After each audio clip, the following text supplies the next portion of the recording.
Hello everybody and welcome back to another live stream.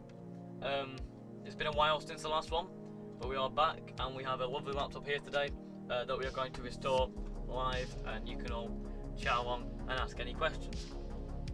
So this laptop here is a Compaq Presario F500 and is in quite bad shape. Today we're going to be cleaning it up, removing all the dust, cleaning all plastics and adding new thermal paste. So I have the laptop here. I'll give you a brief rundown of the condition. Some scuffs and scrapes on the top plastic here, and same can be said for the bottom. The Windows product sticker is falling off. On the side we've got power, USB, Kensington lock and DVD drive. On the front we have a microphone and a headphone jack, and here we have a Wi-Fi antenna switch. And on this side we have S-Video, VGA, Ethernet and dial-up, and we have another 2 USB. So I have a charger for the laptop here, so let's get it plugged in, and I will boot it to BIOS just to double check that it's still working. Music is still on quite loud. Okay then, let me turn that down a bit. That should be better now. I've turned it down to about half. Let me know if it is still too loud. So, also I haven't covered the inside yet. We are missing 2 keys. I don't have replacements for them yet, but I will just clean around those and then fit them when I have replacements. The trackpad is quite worn, however they should still work fine. I don't see any reason why it shouldn't. So, let's power on the laptop. It does beep quite excessively when you turn it on, which you will hear now. But it posts.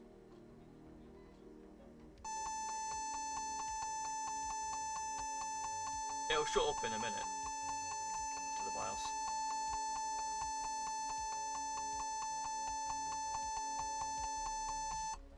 There we go. I don't know why it does that, but it does. So, we're in the BIOS here. I don't know how well that's showing up on camera. We are in the BIOS, the keyboard is working. If I stand up so I can see it as well. The screen is quite dim. I don't think I can turn the brightness up either without being an operating system. But it has a 128 megabytes of VRAM, which is nice. We've currently got a gigabyte stick of DDR2, I'd assume is in here. I don't know what it's doing now, it's making some noises. Virtualization, so we can run a virtual machine in here. And our processor is an AMD Athlon 64x2, a dual core processor. It's the TK53 variant at 1.7 GHz. So that's a brief rundown of the laptop. So I will shut it down and we will begin disassembling it. So it is an old laptop, so it should be relatively easy to disassemble and should involve a minimal amount of plastic tabs, as they all come apart pretty similar, these older models. This is a more old laptop as to what we've looked at on the channel before, and I think it's running, I didn't look, Windows Vista, yeah. So it's similar spec wise to the first Compaq Presario CQ60 we looked at on the channel, just a bit of an older design.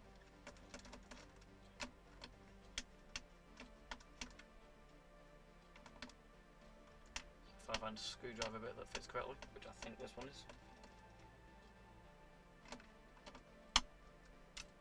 Or maybe not, let me try a different one. Let's have a look. I'll try this one, see if this one fits.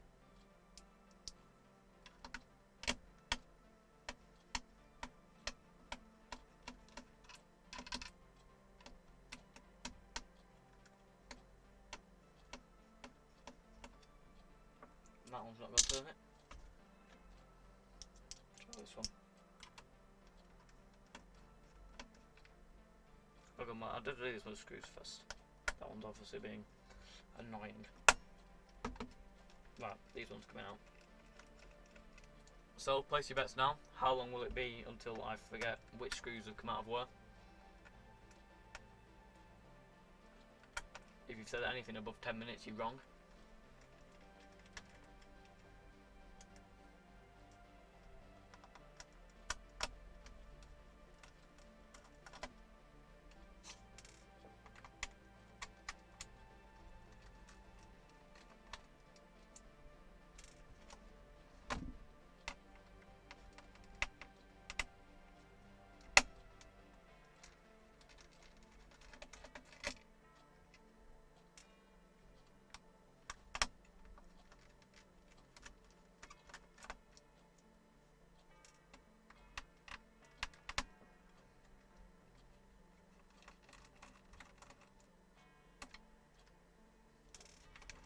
Is that all of those ones?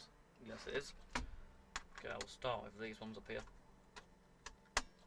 and then I'll come back to that one later, because it obviously doesn't want to play ball.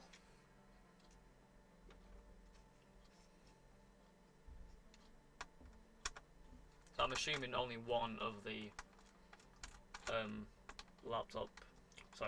RAM slots will be filled in with a 1 GB stick. So that's an easy upgrade path to 2, or if not 4 GB.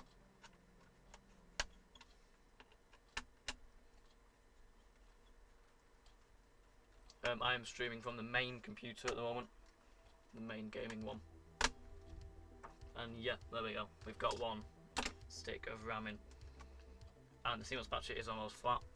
And because it's a HP machine, as it says right there, it's going to be one of these proprietary ones. Put that over there. Put it in the bin later. So, carry on moving all the screws. And then I'm about to set the keyboard out and then pull it apart from there.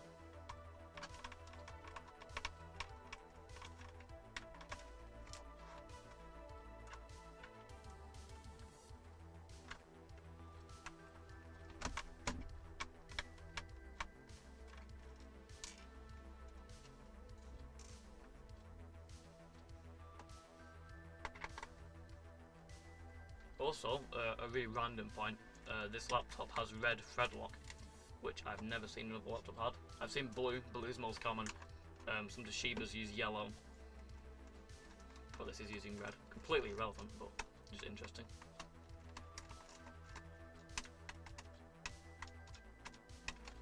Is this going to come out?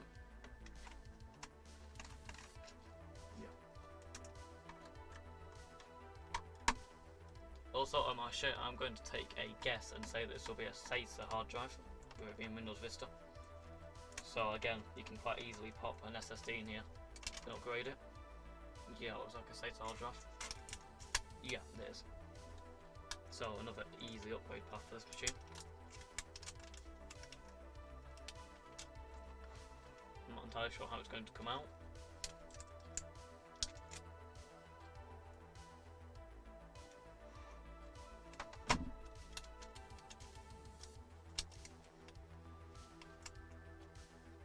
We'll leave it in for now, and we'll get rid of all the other screws. Which ones have I not taken out? These top ones here.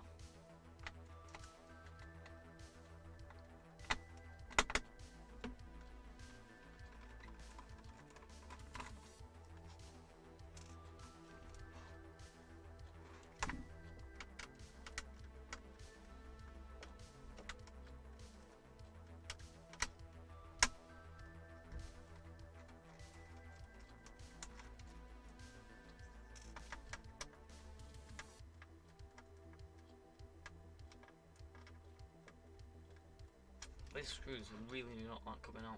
This is the closest bit I have. But they just don't like the screw. Once it's in, it's fine. It's just the screwdriver does not like going in. But whatever.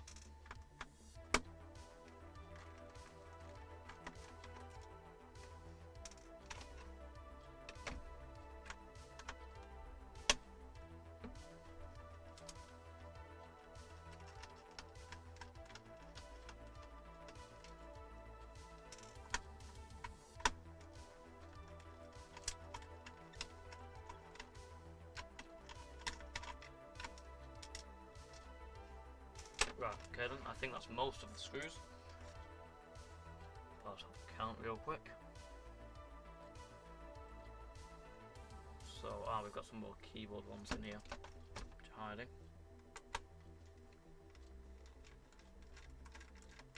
There's a screw there, but I don't think I meant to unscrew that one yet. Probably holding down the heatsink.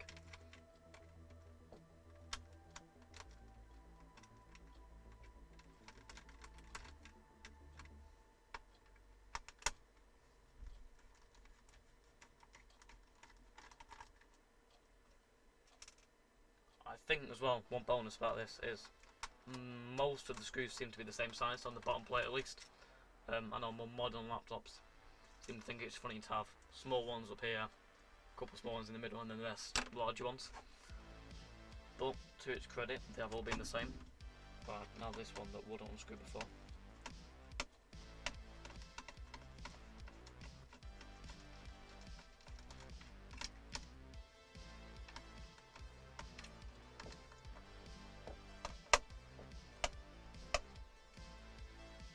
That does not seem to want to be unscrewing. I'll come back to that one. I'll do this one first.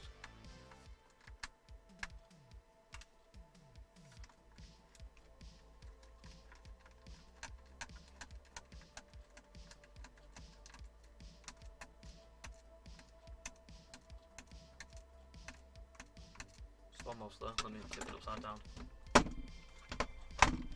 There we go. And I think, yeah, this screw is longer. So I was wrong about them being all the same size. But these ones do have triangles next to them, so I suppose I can let it off. Okay, so this one does not want to unscrew. I'm going to say that the bolt inside has come loose, so I'll need putting back in.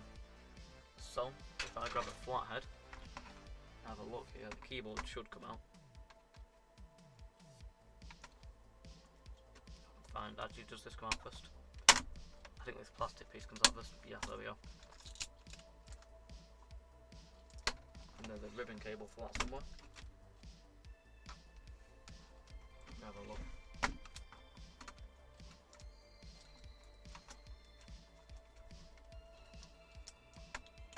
That'll be for the power button, I'm assuming, and the power board.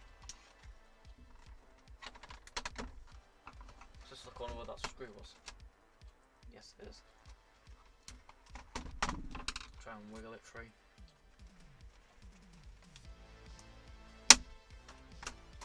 Always use a bit of force.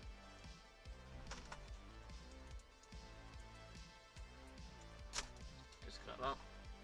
And that is not for the power button, it is for some sort of light, I'm assuming for the num lock or the scroll lock. That's fine. So now the keyboard should come out, which it is doing. And we can disconnect that.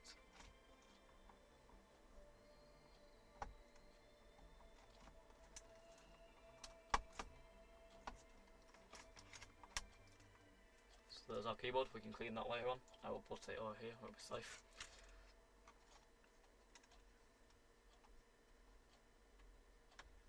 So, we have some more visible screws which we can take out.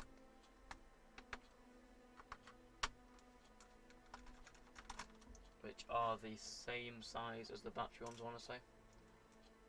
Let's check that. Yeah, they're similar. Both not the same, close enough.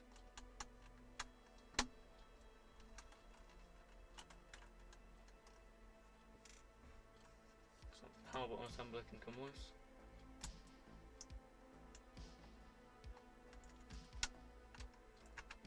And as well the speakers, it seems.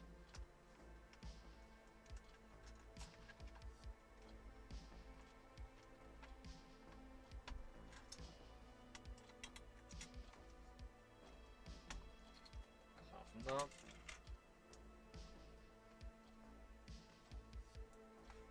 Next I'm going to take out the Wi-Fi antennas, so they're out of the way. And we have two.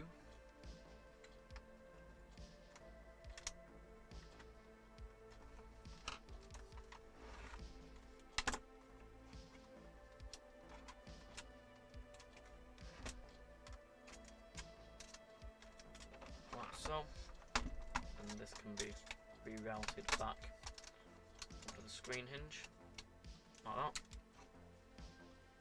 So, there's one more screw that I'll remove here.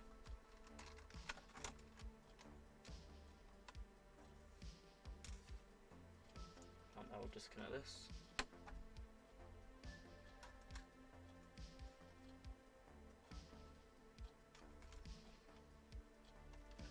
And you can see actually that screw there that you didn't want to come loose, is actually still in here. It's just that, and now it's loose, so I'm assuming those are... Actually I think this one's got blue thread locker on it, and all the others have red. So I'm assuming this is the wrong screw for that hole. So I'm going to put it out of the way so I don't use it again. So it looks like the screen hinge is going to come out now.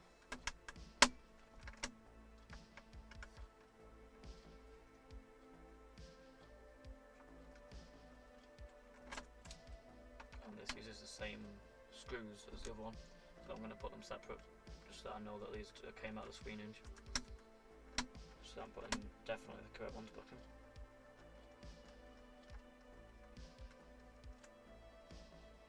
Now on most HP laptops, you usually have to take this part off first before you can get the hinge off.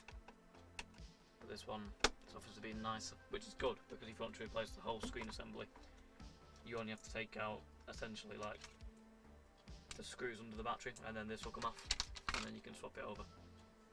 Actually no, you won't, because you have to swap the Wi-Fi antennas. Never mind, I'll take that back. But it's still slightly easier.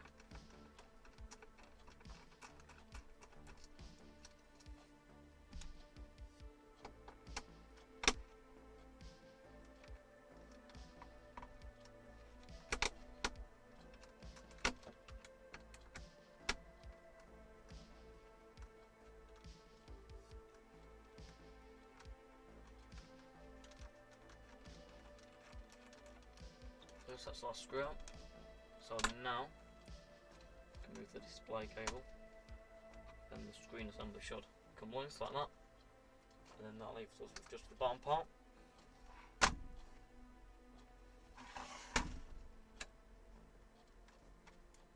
But I think this is stuck, the speakers are stuck on, which if it is, that's fine.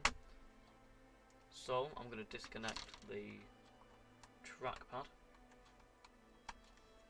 touchpad, whatever it's called.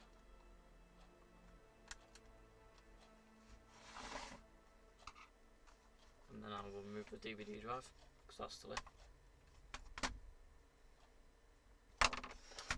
Whichever the best way to do that's going to be. So I'll get it like that, and then do that. That's got that on. And we do have a few more screws under here, which need to be removed.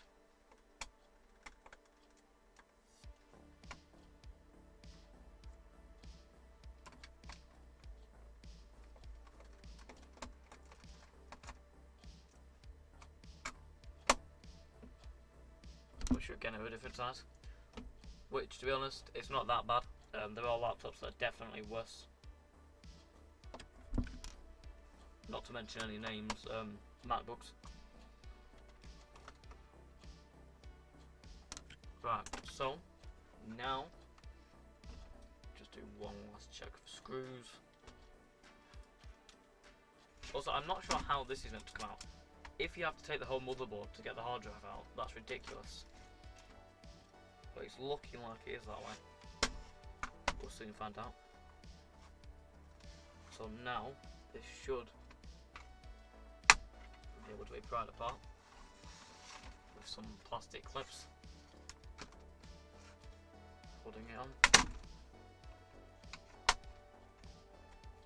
Try and do without damaging the plastics.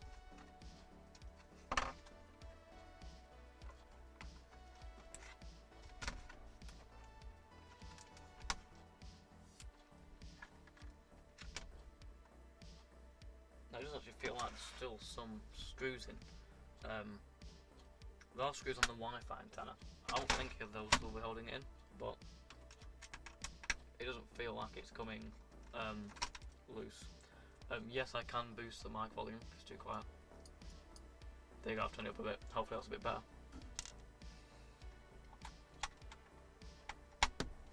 So, let me have a look if this takes it off, because it's still being held in by something. I don't think that will let it go, but it might have done. Just have one last check for any screws. And yeah, that's done. Let's have another look.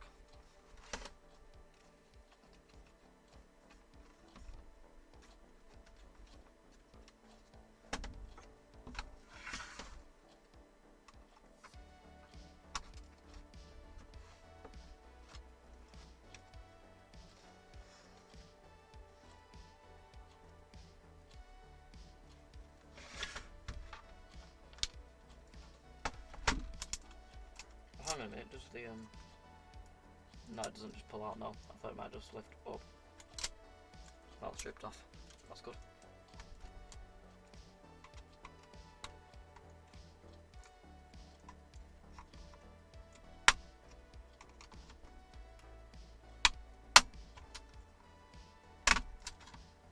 Oh, it does. It's a lifter one. So it's got an adapter on it, and then that just slots into the proprietary weird SATA port. But you can swap it out with an SSD, which is good. And yes, there is a screw holding it in still, so that's why it's not coming off. I thought it would be strange that you have to take out the whole thing. A little bit louder. I'll change the controls on the microphone. That should be a bit louder now. Step a little bit more like that. Let me know if that's better.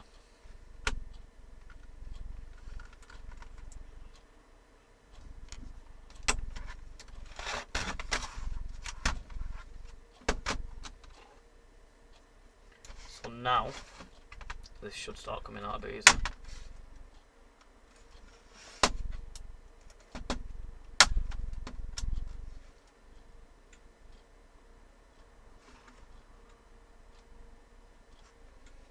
Oh, actually it does. I think these have to come out. That's what it's looking like, at least if I look in the case.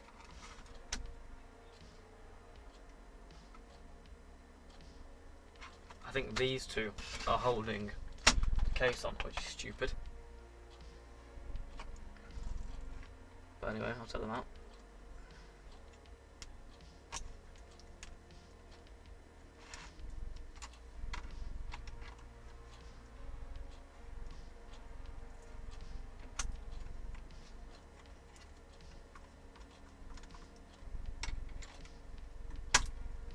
One. I don't think these two are, I think it's just this side. I can guarantee this plastic piece is about to break. I don't know, maybe if I do it like this it won't.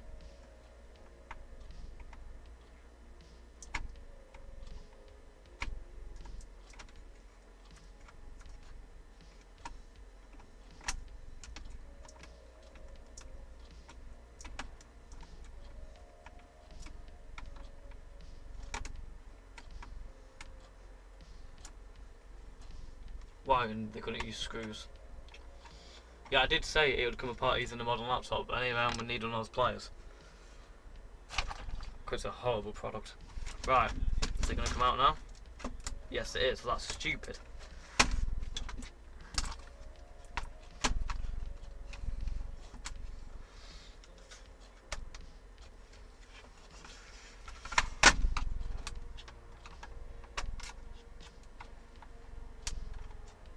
Oh no, something else is holding it in now. I'm gonna get a gel out in a minute. Something here. Oh, is this a screw here? I think the screw's here. Is it stripped? I think it is stripped. I might actually have to get the gel in a minute. I was joking. Oh no, it's not. It needs to put it on screen. It's fine. Almost jinxed it though. Forgot to take these out, so I was too busy using needing those planes to get the laptops apart.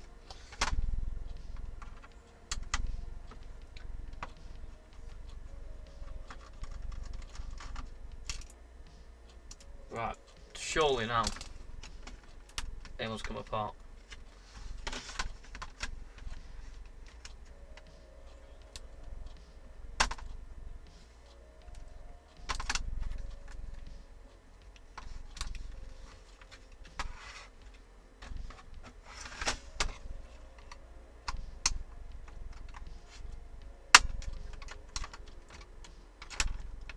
seems to be going.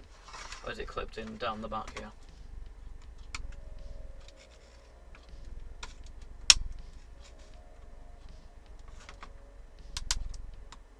Yes, it is.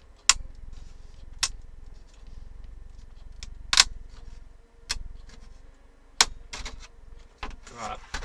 Is it out now? Is it free? Nope. It's almost free. There's someone here, but it's not playing ball.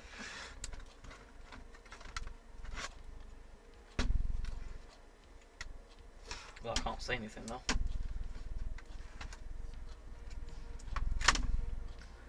It just needs a bit of force. How does this side come out? There we go, a bit of force.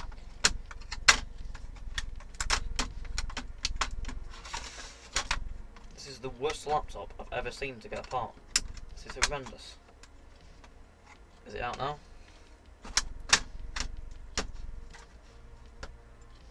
What is going on here? Am I missing something? Or is it really this annoying?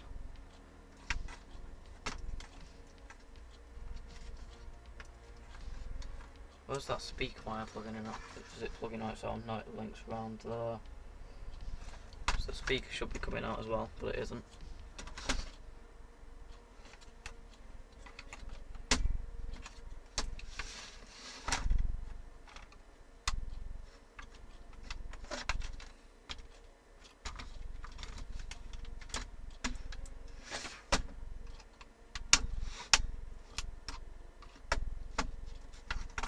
Right, surely it's almost out now.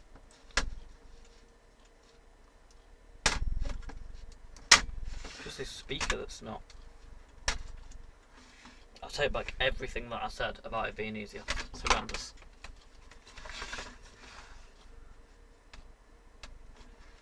Is it screwed on the side?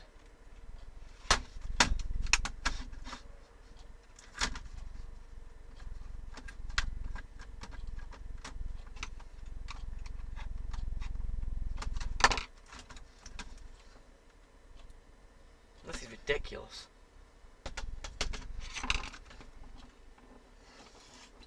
What is going on? Oh, that's the speaker there. Ah. It helps if you take the screws out.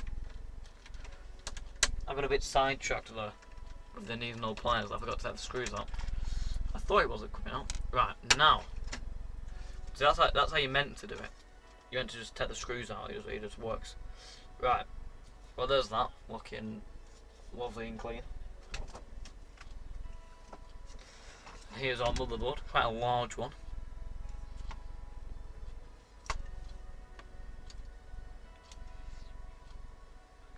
I don't know why there's a connector that goes from there to there.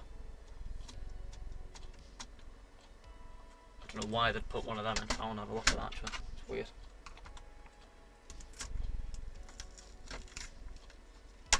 Remove that. Why is there a connector that just goes from there to there? Why?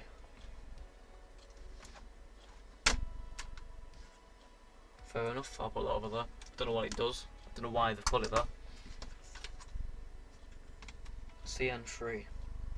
What does this say?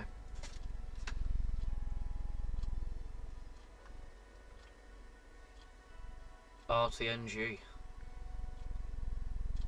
I've not got a clue why they put that there, but probably the same reason they used standoffs to hold the case together. Right, anyway, let's get the motherboard out.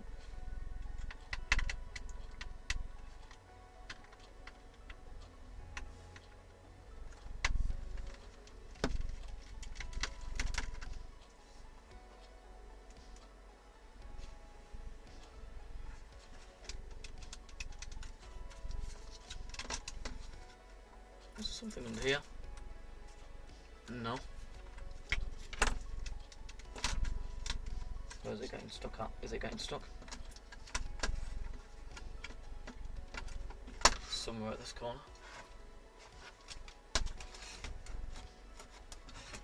Oh no, it's coming through now. Just needs some wiggling. and the connectors under here removing. One here.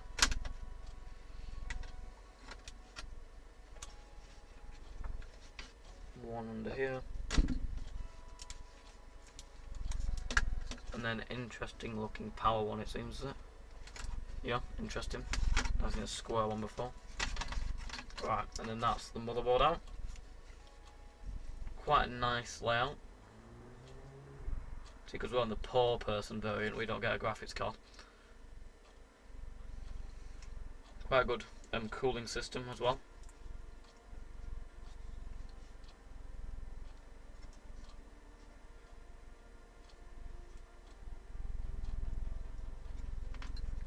We also don't get one of these ports, whatever this would be, on the poor people spec machine. Right, anyway. So, and then this is our bottom case. That's pretty much everything disassembled now. So it's time to start cleaning. So, I will do the motherboard first. So I'll take the heatsink out, because this is by far the dirtiest bit. So don't slip off the thing. It's gonna have some more RAM. I've got plenty of RAM lined up. I've got some RAM. Just gonna put some more RAM in it. I'm thinking I'll bring it up to 4 gigabytes. I don't think I have any 4 gig DDR2 sticks. It's definitely gonna get more RAM. Now I don't know if this machine would run Windows 10. I'd assume it'd be a bit of a stretch. Something like Ubuntu or Linux Mint would be more suited for it. But you never know, it might be Gaming Beast in disguise.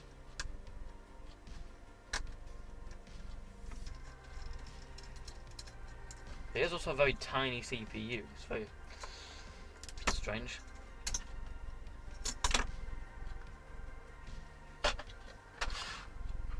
And this is, for reference, the size of most.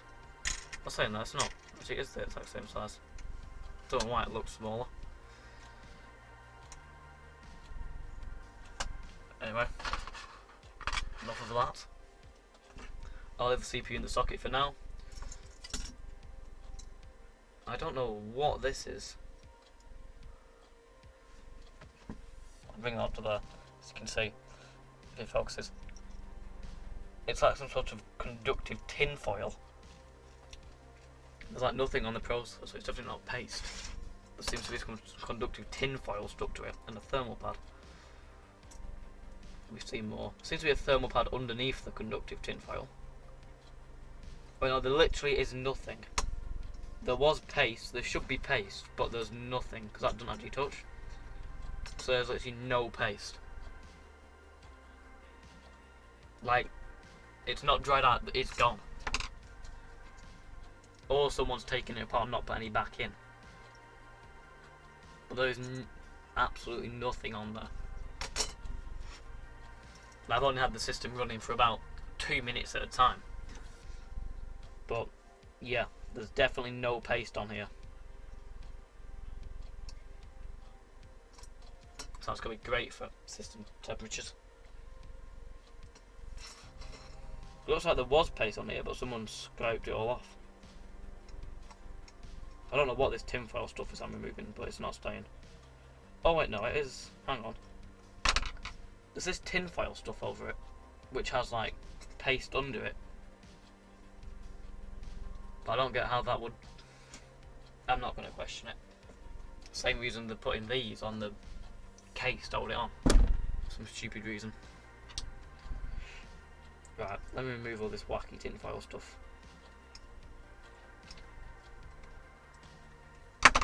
Give me a second.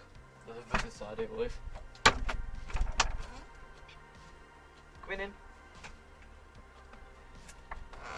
There is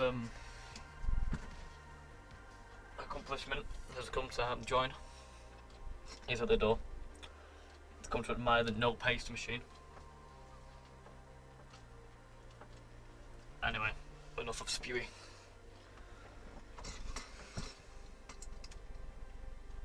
We carry on removing this tin foil.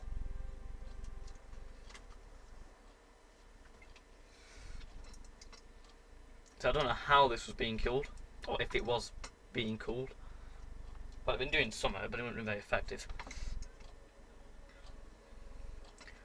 So I'm assuming someone's been in here before, on the fact that there's that blue thread locking screw, and they've just took the paste off and put normal back on, which is a questionable practice, but alright.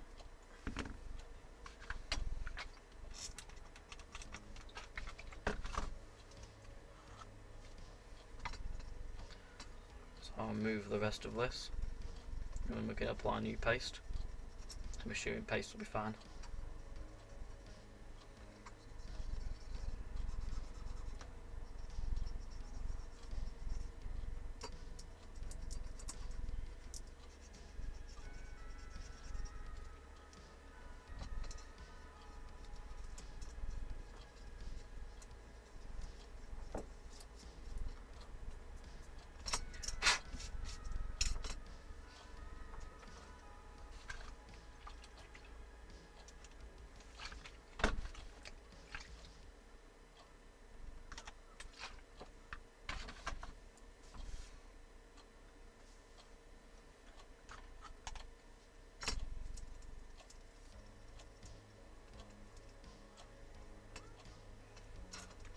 Appears to be stuck in here, this tinfoil stuff. Well, I can't tell if this is old thermal paste or new thermal pad or what it is. But I don't think it came out of the factory like this.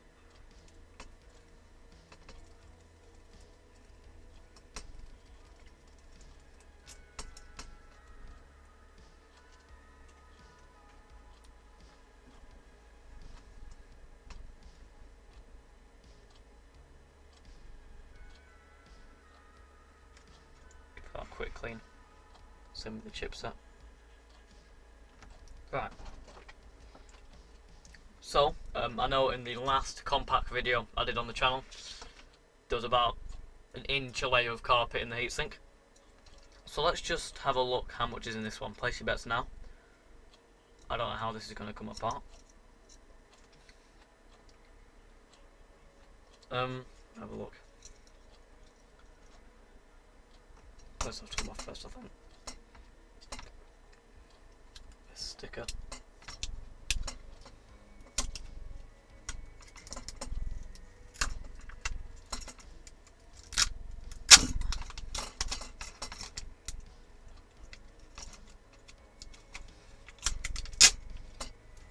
Pull that over there. No, I actually can't see that much carpet in there. We can somewhat see through. But we're also going to remove it and see what's happening.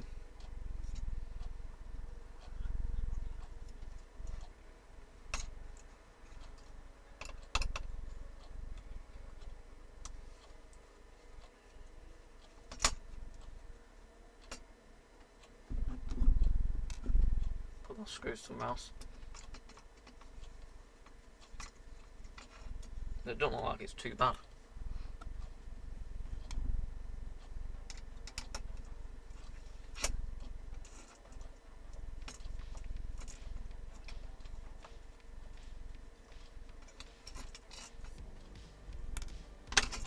Right.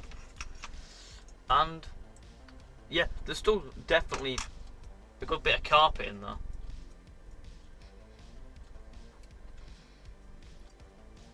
It also stinks of smoke. I'll just put that there. So still definitely good layer of carpet in here.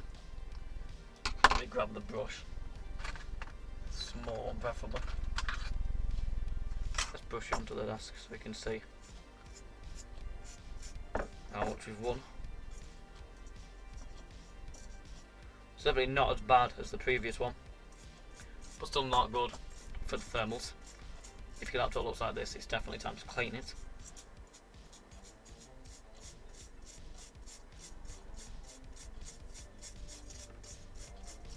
Some not wanting to come off very easily.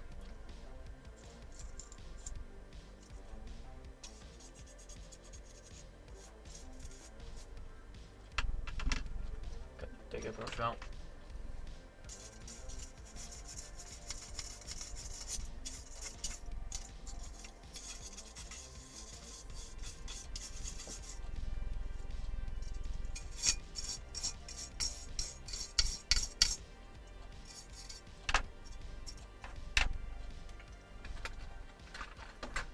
see how much we've won here from the fan.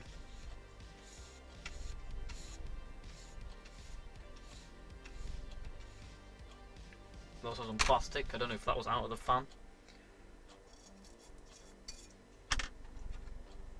Well, the fan blades do still appear to be on, so I'm assuming it's not.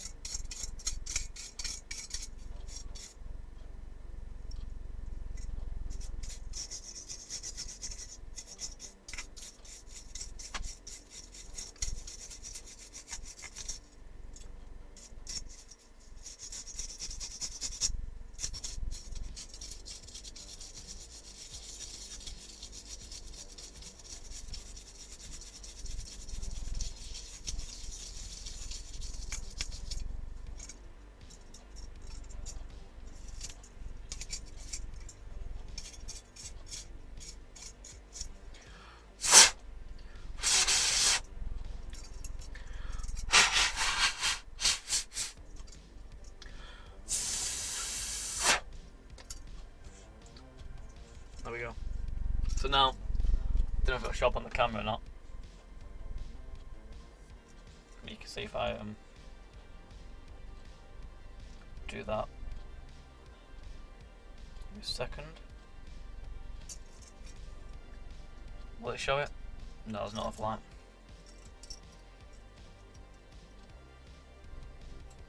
How about on that page? Yeah, it's not going to show. But you can see through the vent now.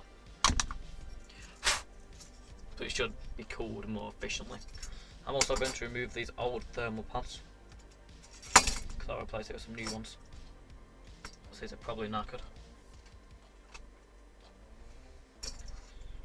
So, oh god, it's gone overboard, look. Right, so, brush all this away. Just collect any last little bits.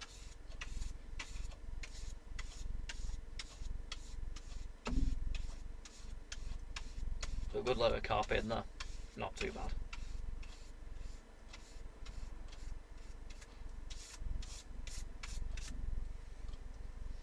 Move that. Right, so now the fan. Now, some older fans like this one, you can pull the blades off, which just makes it so much more easier. That's going on the floor to clean. You can see in there that looks really appetizing. So, if I grab the brush all the loose dirt out and then come in with some 99% isopropyl alcohol just to get it all cleaned up.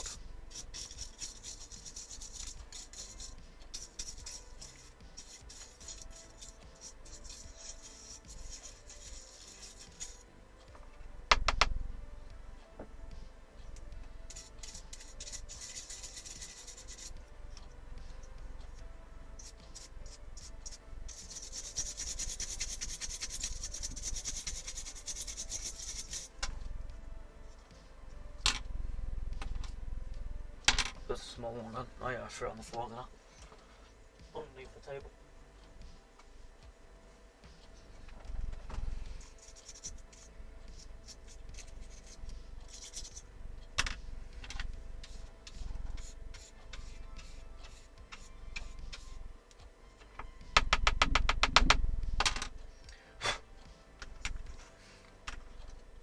So now, grab some isopropyl alcohol and a Q-tip.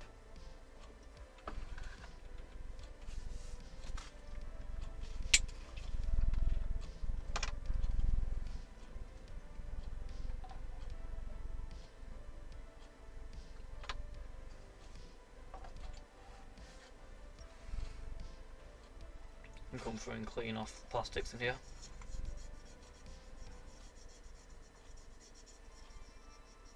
I don't know how well it picks up on camera, but it's not exactly clean in there, so I'll just come through quickly and remove any surface stuck on dust.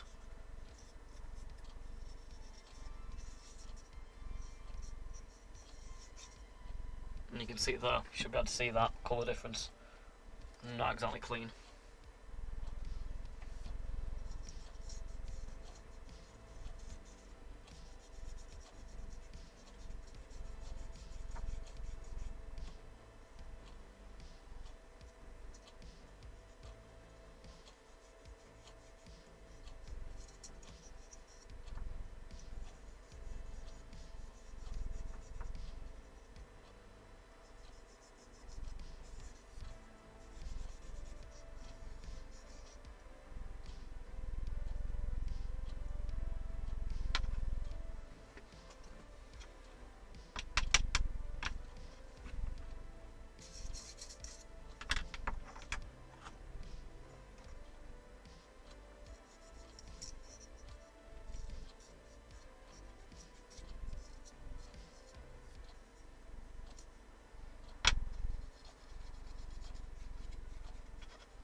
Okay, so that's the fan casing, nice and clean.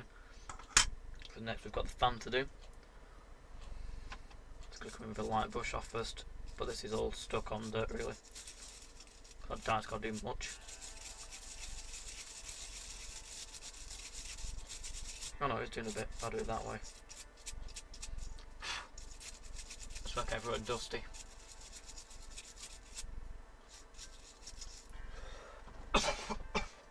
Give me a moment just to die real quick from all the dust. Right, Q-tip. Just try and clean off the individual blades.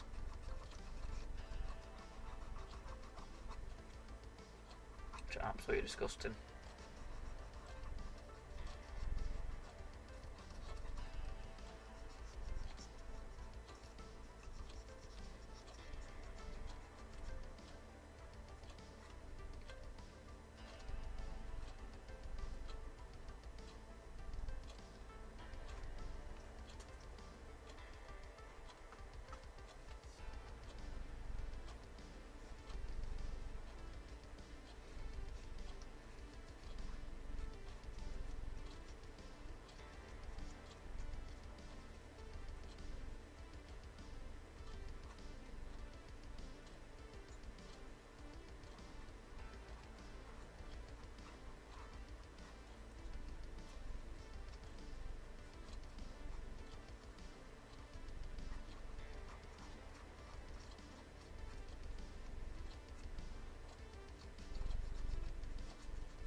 That's the first pass. It's definitely looking cleaner, but it's still not exactly clean.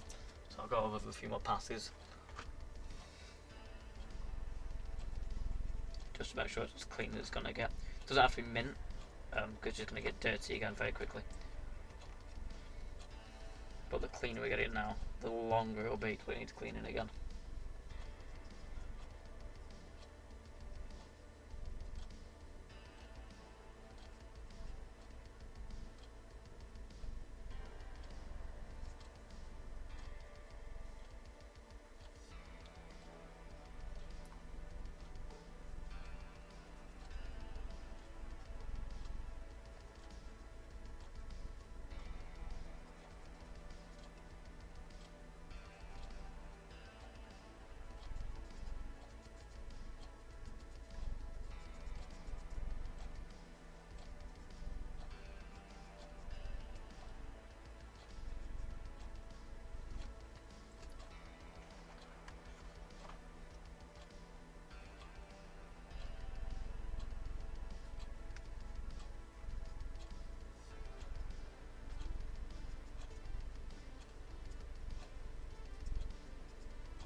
Okay, so it's definitely looking better now. It's still not mint, but it's definitely better. And you're obviously not going to get it much cleaner than that. I will spray over it with alcohol though, and just give it a brush off.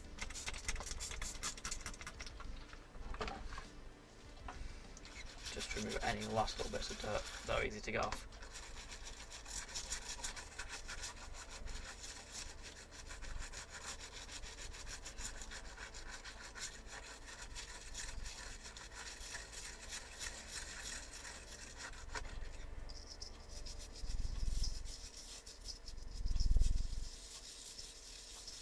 Okay then, so that's looking nice and clean now. It's not mint, but it's clean enough compared to what it was before. So, I'm going to remove all the dust off of the bench.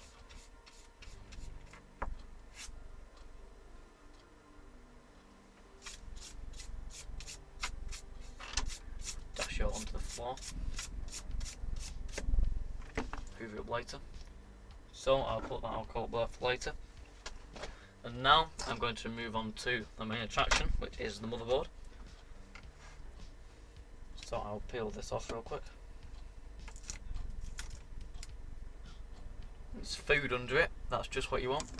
A bit of dinner while you're on the job. Right, so I will give it a quick brush over first, and then come in with some alcohol. So also is a little bit of rust forming around the USB and the SD video out, but that's normal for old laptops like this, and it really won't do it much harm.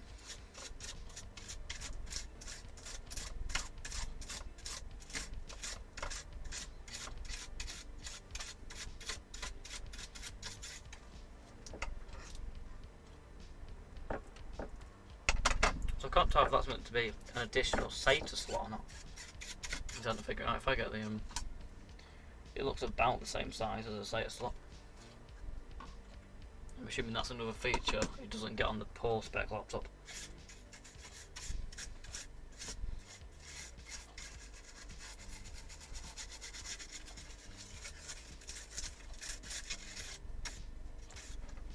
I'm also going to move the 1GB stick of Peasant RAM.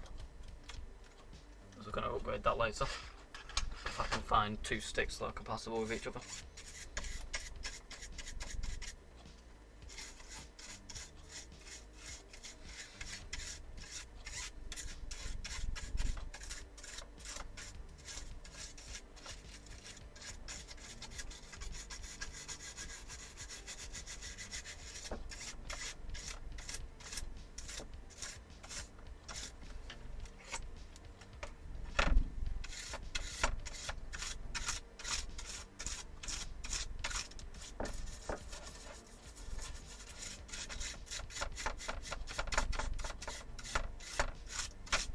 Right, okay then. So I'm going to come in with some 99% aspartate alcohol now. I'm not going to take these plastic bits off just because they won't stick back on properly again. And they'll fall off, and I'm trying to put it in the case. So I'll leave those on.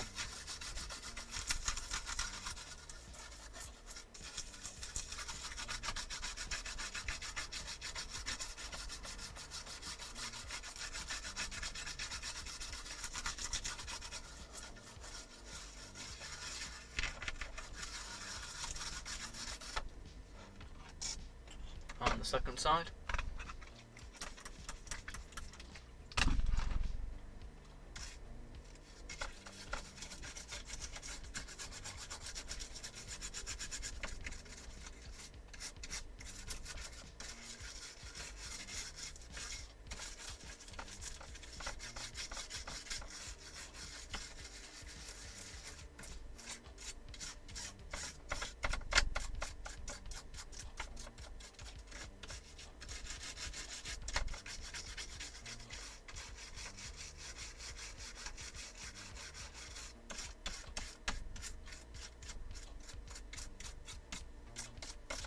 Okay then, so that's the motherboard looking a lot cleaner now. So I'm going to move this to one side, it'll be safe. Put it over there. And what we will move on to next is, I think we'll do the keyboard next, because why not? And it'll be the most annoying thing to clean. So first of all, don't know where this screw is from. I'll put it up there. So I've got to start by tapping on the desk, remove any loose dirt.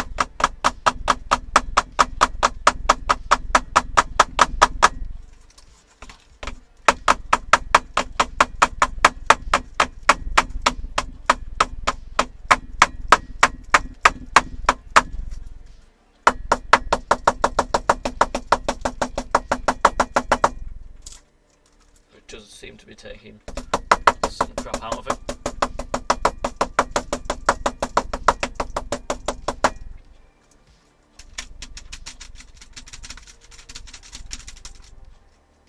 That.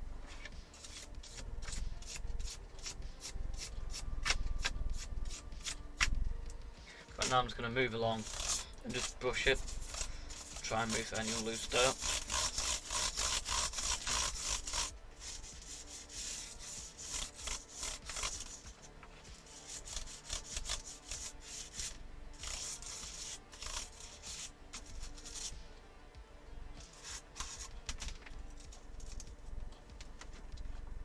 But actually, quite interestingly,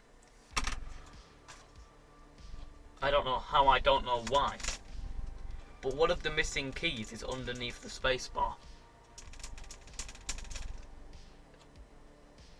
Is the other missing key underneath here?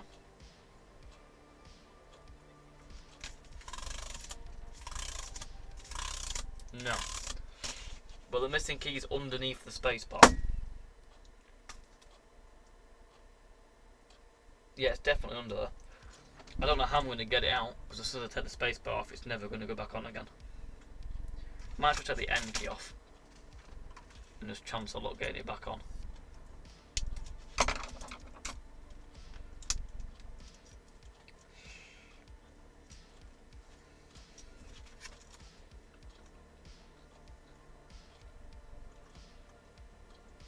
Right, well the N key is off. I don't think it broke anything. And sure enough, that is our missing key, just chilling under here. Is it going to come out though? And has it damaged the spacebar?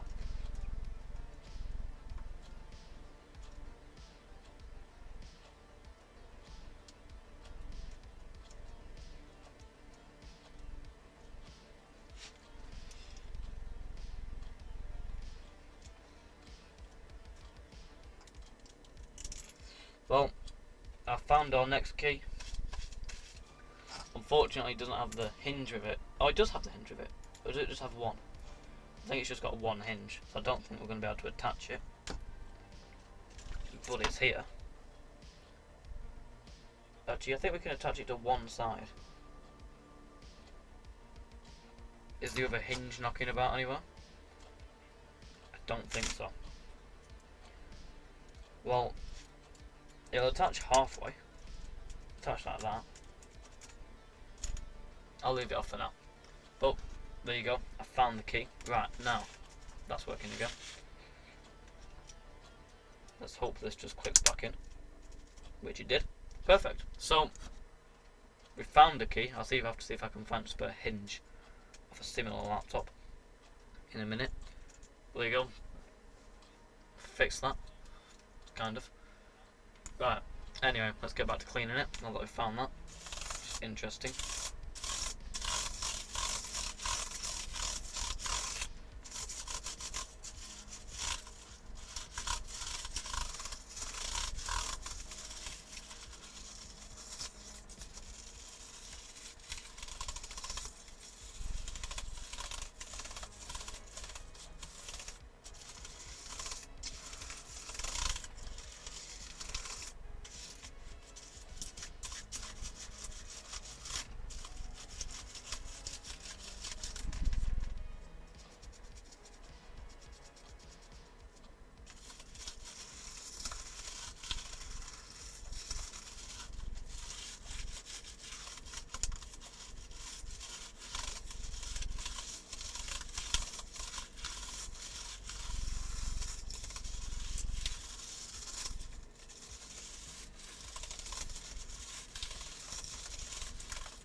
Okay then, so the keyboard's definitely looking better. It's still not perfect, but it's looking a lot cleaner. Try not to knock any more keys off. Keys.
Right then, so I'm going to go over each key now with ice pop alcohol.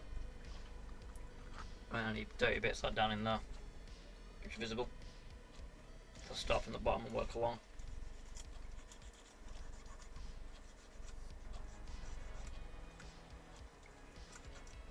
So in that one key, I don't know if it'll pick up the dirt there. If I focus. Don't think it has done, but it's definitely dirty.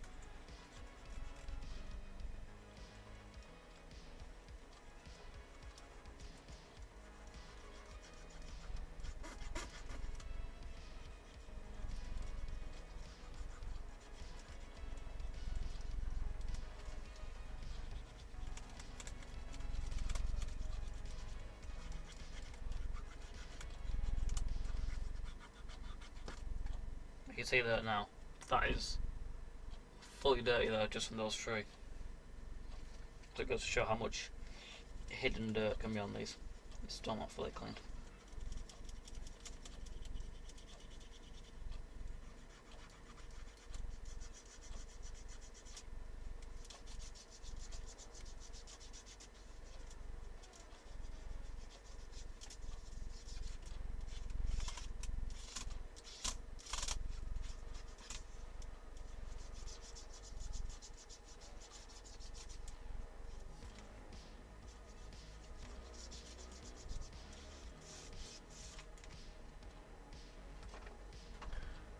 So keyboard is definitely by far, I think that takes the longest to clean, but it's the one that's obviously has the more use. That's the main input device. It makes sense that it'd be the dirtiest.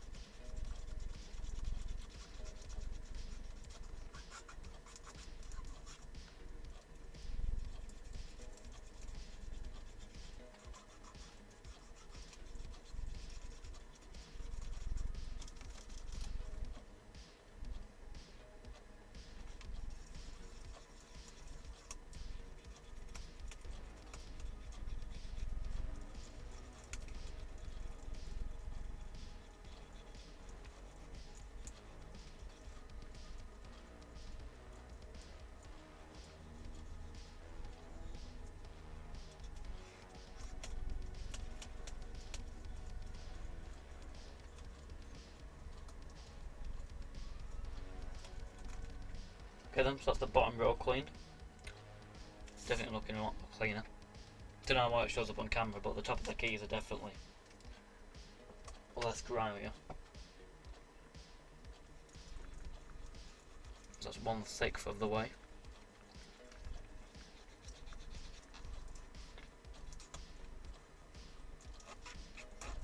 We'll just do this one straight now, so it's done. I'll go over it again on each row just to get the most of the dirt out of it.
Okay, then that's the second row done.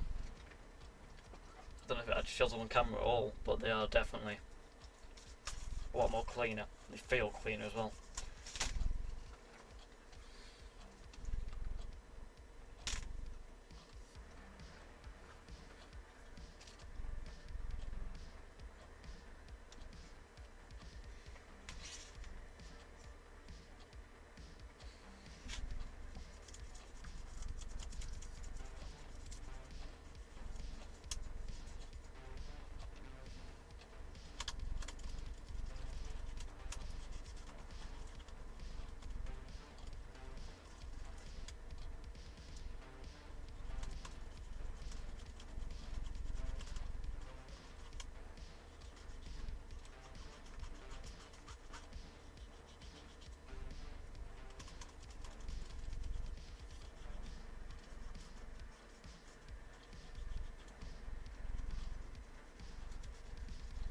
Now if the keycaps were easy to get off, I would just take them all off and pop them in a bowl of water, like a desktop keyboard.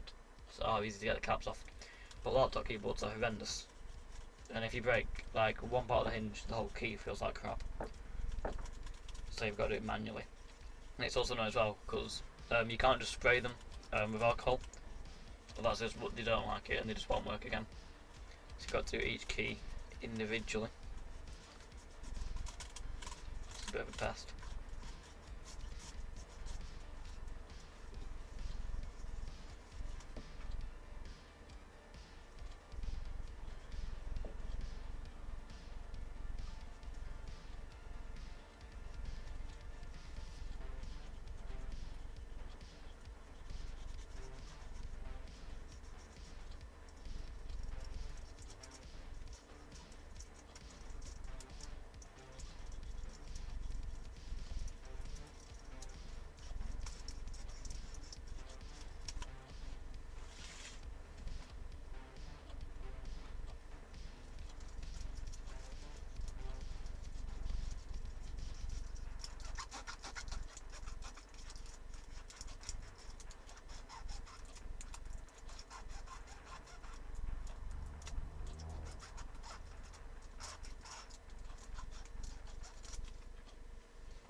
Right, that's halfway through.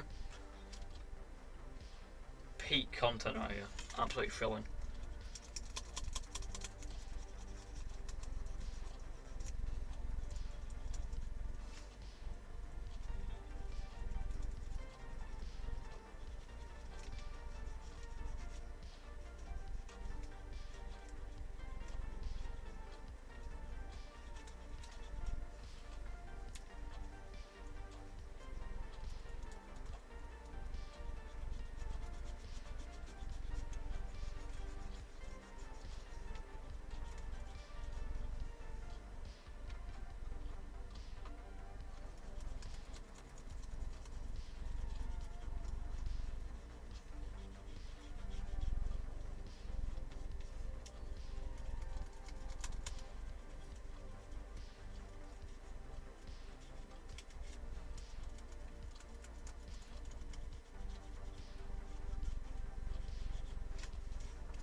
As well, this laptop will be pretty good for running retro games.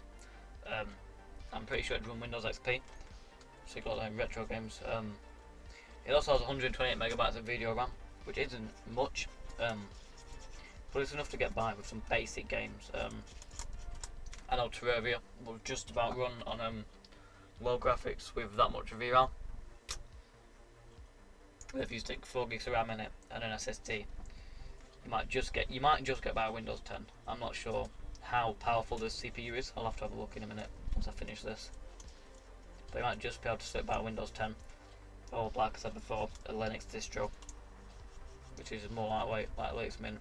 You can even go with Cinnamon, which is the more high-end version.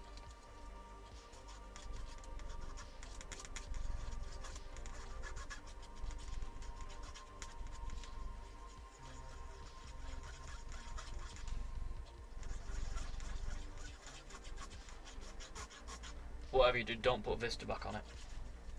That's going, but that's not going back on it, because that's horrendous.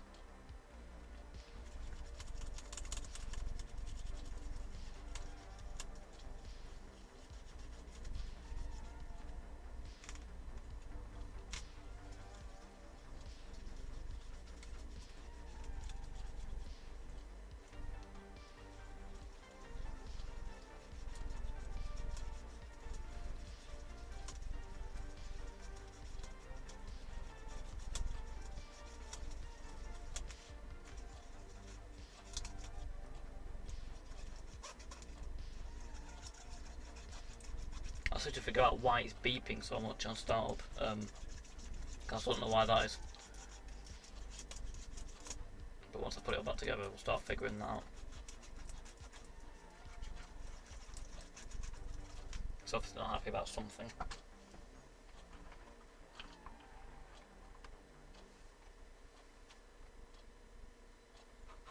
Right, one last row, which is probably the dirtiest row.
Now, before the start of the stream, I was debating. I have this laptop, and there's another Compaq that's similar to it, but it's just 10 times dirtier keyboard.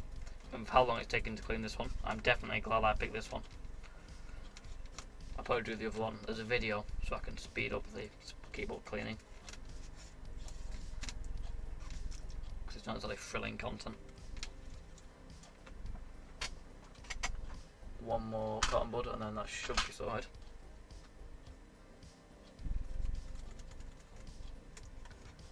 We are almost out of alcohol in here as well. It should be enough. Perfect amount.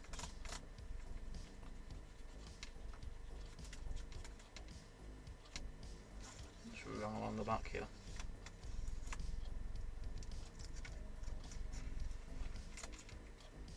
Right, so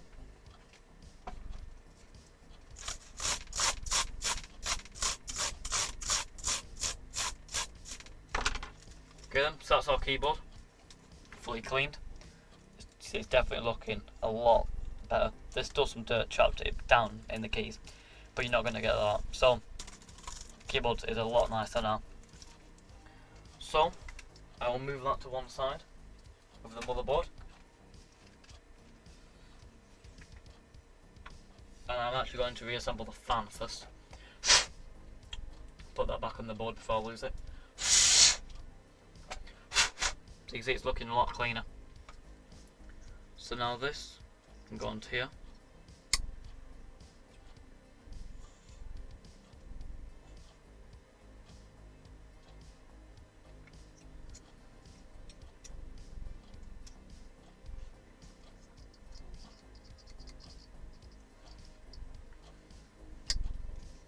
like that. And then this can be then reinstalled into our heatsink this way, I think. Yep.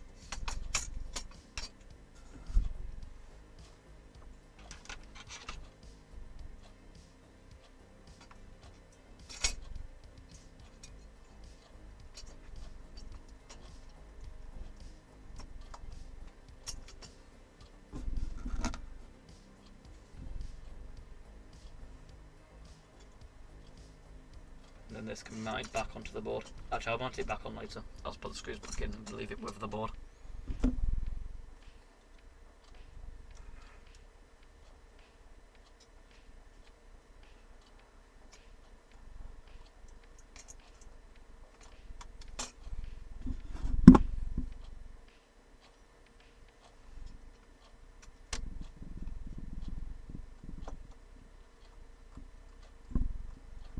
Okay then, that's a fan back together. So I'll put that back on the board. So, now all that's left to clean is our case pieces, which should be fairly quick. So, inside, I'm not too bothered. I'll give it a good clean around this bit, just create a quick brush. Over here I'm going to concentrate getting all the dust out of the ports, and on the back side, which is visible, I'm going to give that a good clean as well. So I don't know what that is on the side of the hard drive, I've just seen that. Looks like bacon pasta. Lovely, a favourite. Right, anyway. Start moving all the dust from in here.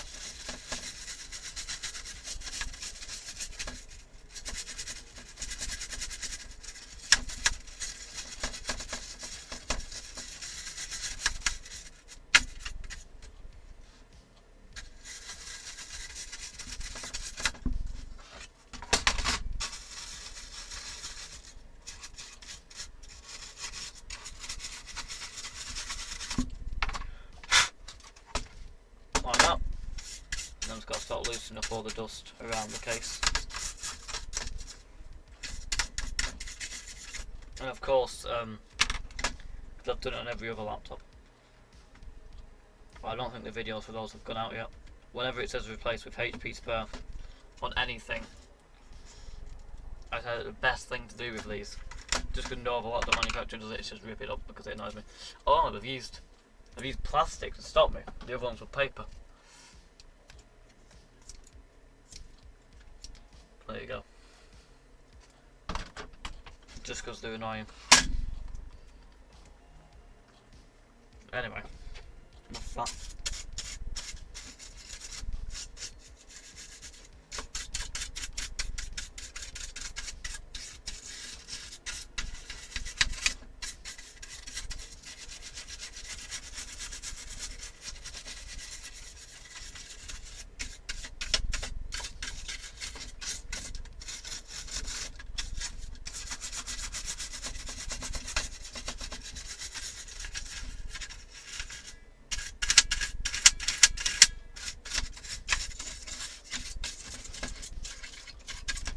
This sticker's falling off, so I'm just going to put it out of its misery.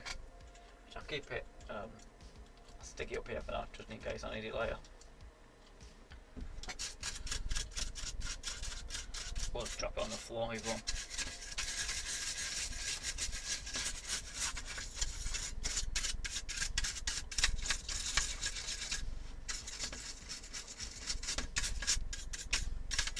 Okay, so I'll just give it a quick spritz with some IPA. I'll shift around to remove any last little bits of dust.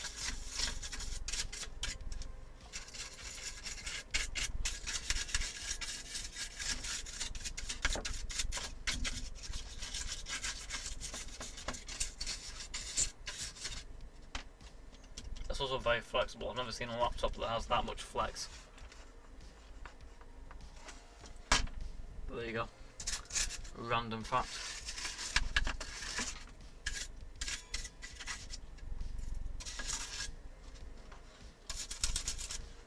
Right, okay then, that's the inside, dust free.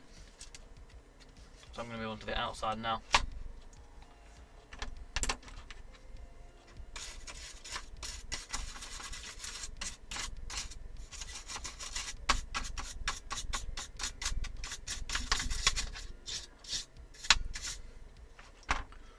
this product key here, I'm actually going to take this off. However, give me a moment here. I'll take a picture of it so that I can activate Windows later on. Put the stream back on so I can see what's happening. Check it's all right.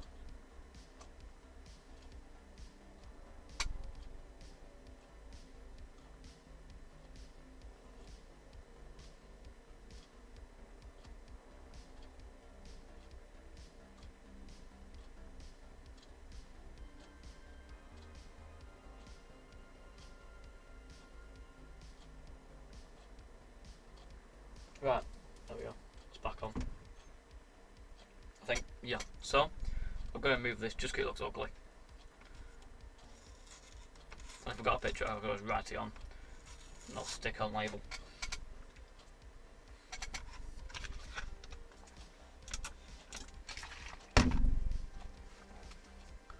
And while that's doing that, I'm going to grab a rag and I'm going to clean the plastics with some 99% alcohol.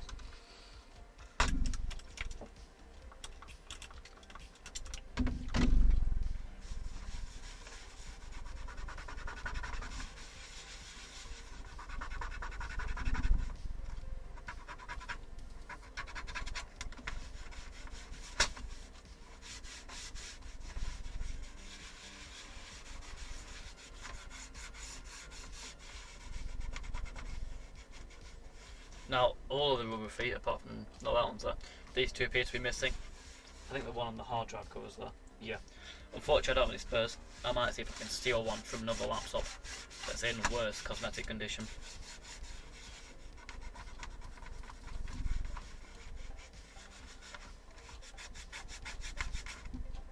I think I have a HP laptop which is very similar to this, which has a cracked screen, so I might be able to borrow some from there.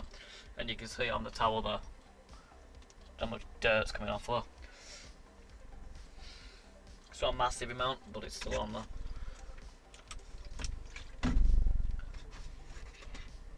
Make one focus. Good idea, I actually forgot about that. I did that on, I don't think it's in here at the minute. A Acer Aspire 5736Z, I think. Forgot about that, yeah, and then just colour it in. That'd be a good idea, that.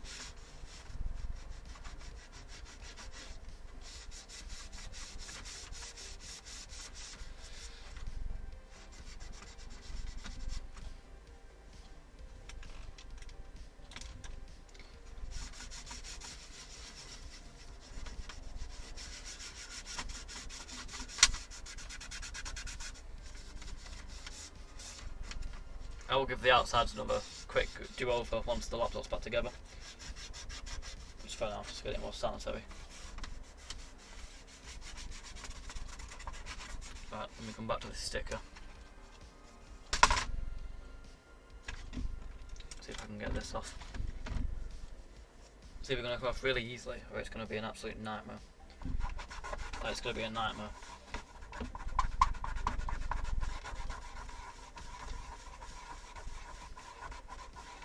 Oh no, it is coming off.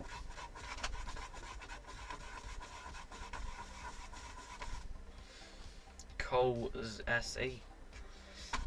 Interesting, don't know why that's there. I'm assuming that, unless it's a code for what sticker to stick on it. Perhaps. Saying that, surely you know that from the mod number there.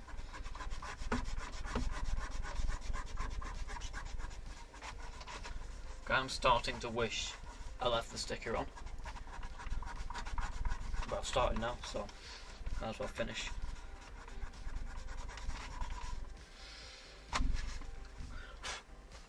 So it might not be a bad idea actually. Second is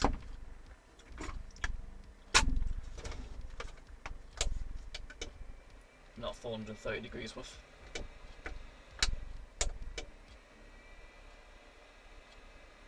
100 degrees is plenty.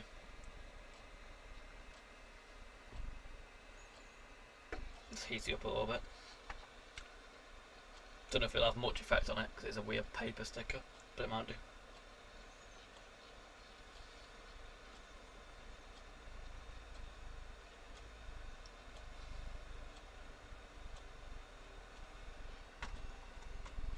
Yeah, that's actually working quite well. Oh, look at that, easy. Much better. Should have probably done that from the start, but never mind.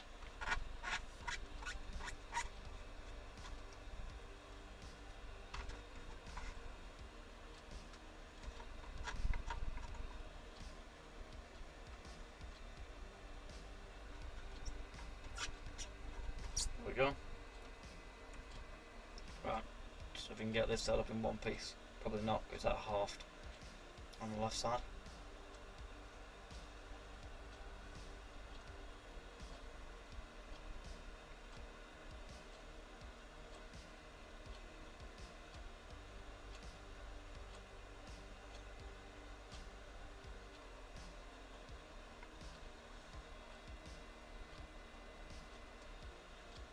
Right, it's just coming off here.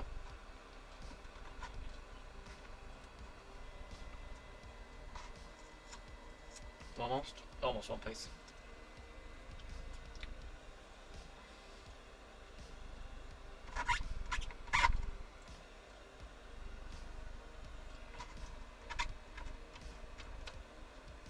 Right, okay then, so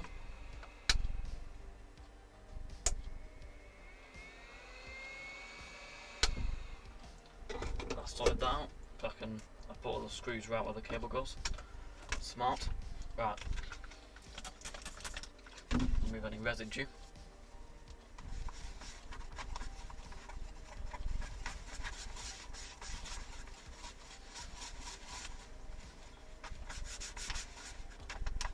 And yeah, there we go, that looks much better now. Rather than the old sticker that's falling off.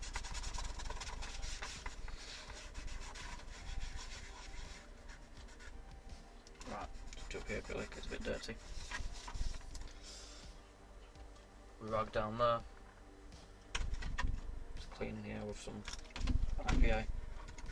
With the old adhesive.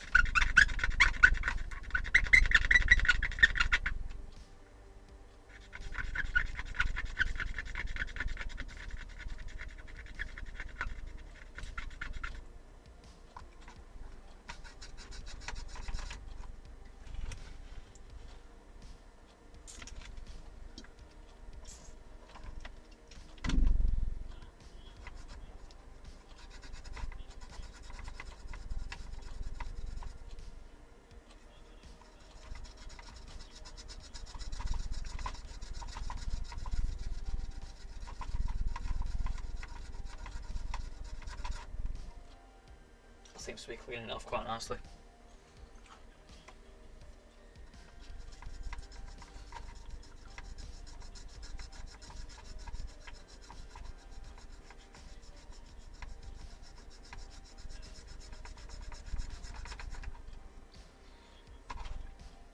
Might just use a flattened screwdriver just to peel some of this off. We don't have plastic scratches because there'll be a new foot there made out of hot glue.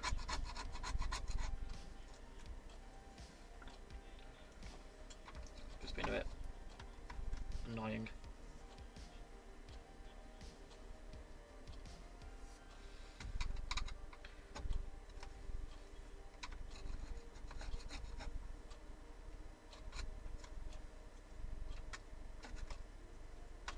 Right, there we go. One last clean with a cotton bud and then that should be fine. There we go, that'll do. Right, so that's the bottom case cleaned. Again, I'll go over it again once the laptop's back together. But for now it's clean enough to put back together. So next, got this bit which is disgusting, to put it lightly. So, I'm going to give it a quick brush off and then just go in with some alcohol and get it clean.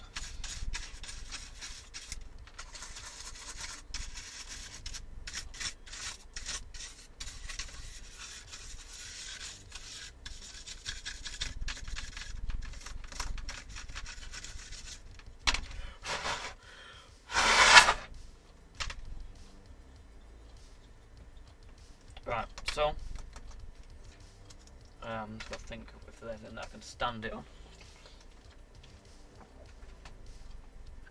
Just so I can clean it without that back speaker lifting off the ground. If I put that there and then I think tray of DVDs, there we go, quality. That'll do. Right.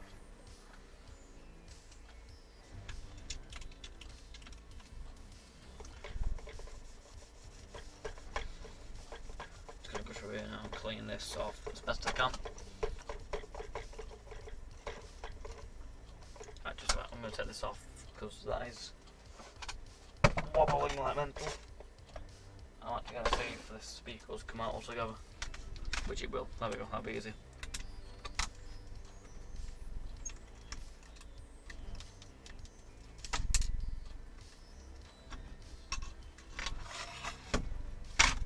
Dangling there, there we go.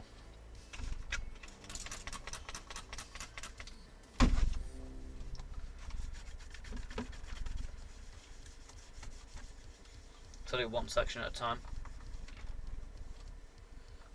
So let me tell Windows not to restart. Let's finish setting up. Got some more OneDrive updates to push.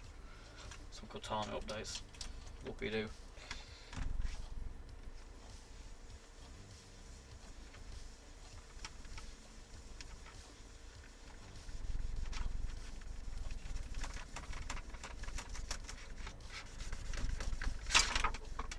Mind that. A bit too overzealous there.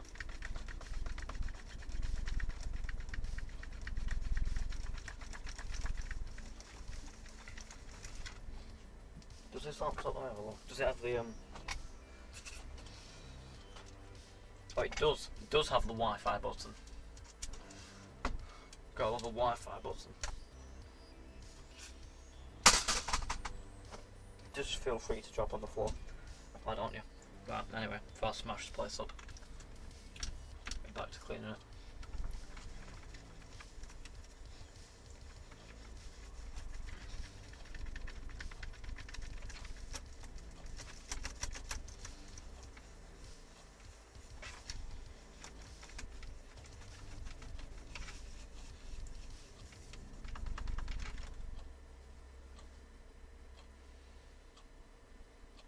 I don't know if there's some ink on there or not, but that's just come off it on that right side, which is... Maybe that's come off... Oh, I just started brushing where there was already some ink there. But I think that... Yeah, it's come back, that had come off there. So I don't know what's on this right hand side. Or why it's there. It just might be grime off the laptop. Or the colouring started coming off. But if the colouring started coming off, we'll get a fresh layer anyway, so it's fine.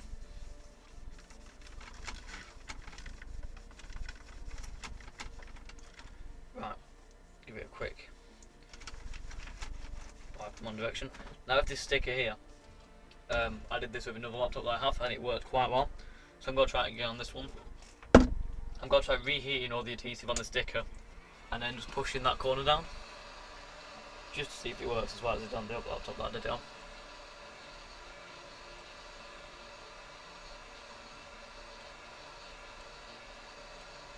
Try and focus around that area.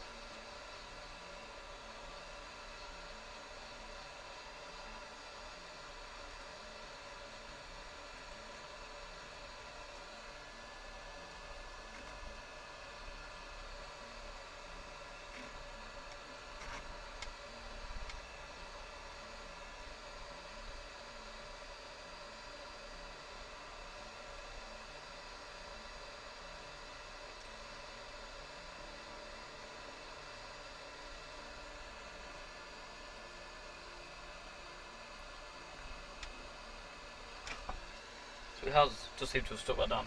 Don't know how long it's going to stay there. It might have been lifted up too much and the adhesive has just gone knackered. But it does appear to have stuck down. Hold it down for a second while it cools down.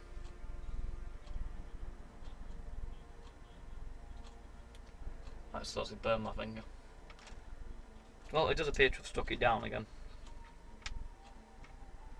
Whether it'll pop back up in the next 10 minutes, I don't know. But oh well, we've tried.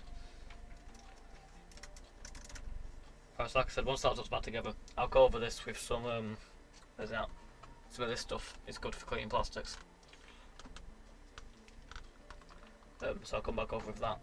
But for now, I'm just going to take all the grime off it.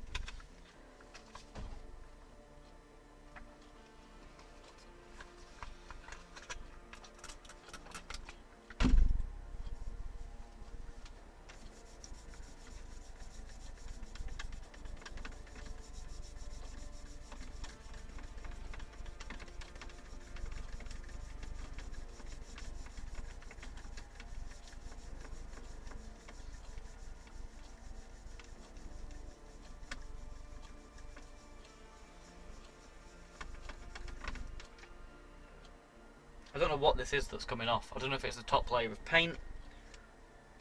It's definitely not that dirty. You'd know if it was that dirty. So I'm assuming the first top layer of paint's just been stripped off. I mean, it still looks like it's been painted. You can't tell visibly that the paint's coming off. So whatever.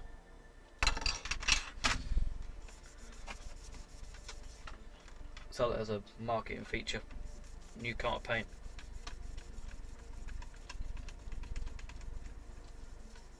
That sticker does appear to be taking stuff down. I'll hold it while I'm doing this side.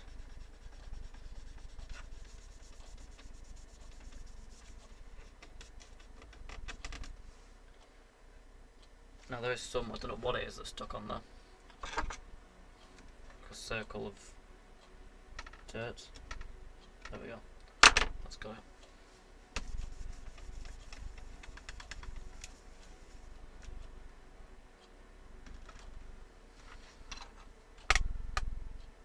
Right then, so go back and dust all this again.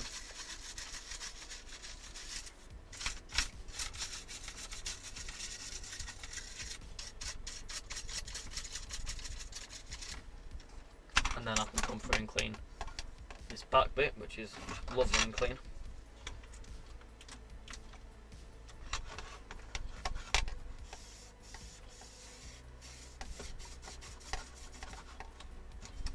Don't know what it is on the back here that's so sticky. Not particularly appetising.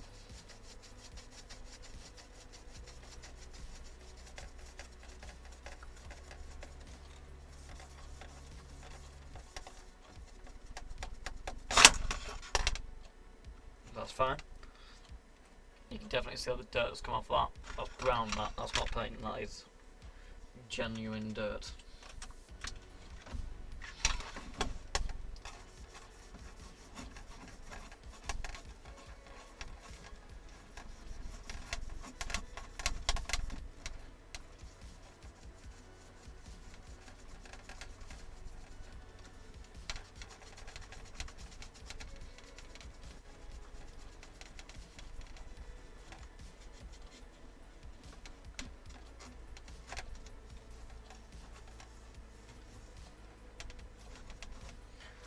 Like that. Now you can see on the bottom here where the fan was, it's collected quite a bit of dirt. Can you see that? I'll bring it up so you can see it. I think it's in the light in a minute. It's collected quite a bit of filth. That's definitely going to want to clean him.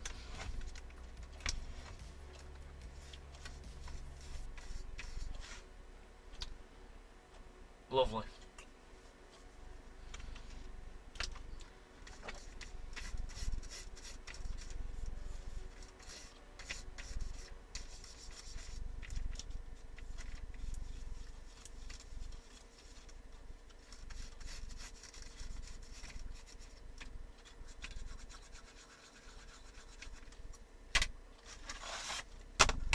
Clean the top of the speakers carefully.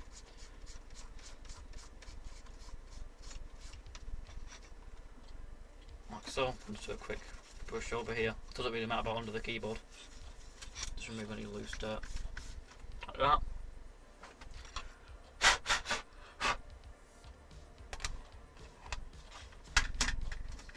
And then this can then be screwed back in. That's where you gotta start putting screws back in and you don't remember where you put them. Because being organised isn't an option.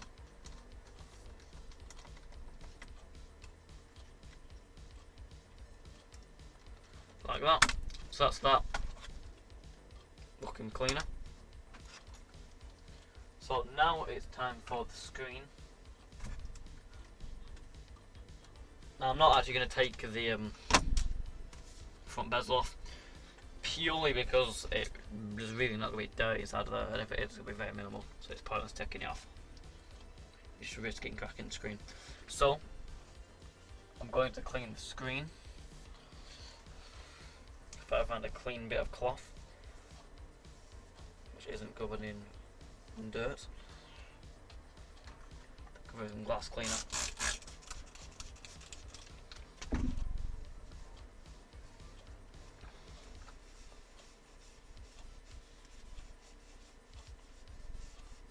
Give the screen a good cleaning.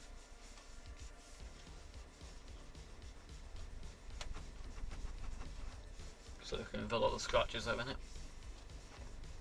Or not, maybe it might clean, you never know.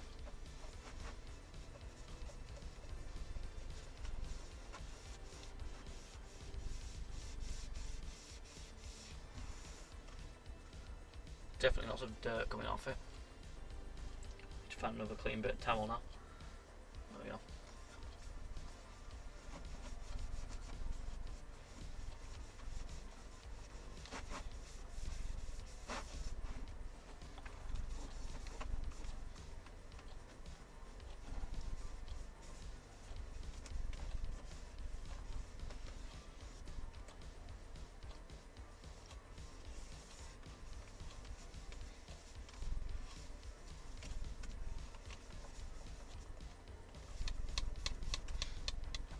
Okay then, so the screen now is super clean, and it's actually quite a good panel. There doesn't be many scratches in it. So now I'm going to go across the front bezel and then the back. There's no electronics that sit around here, so I'm just going to come straight in with glass cleaner. It's also super good on plastics. This one is. Anyway. Don't know about other brands.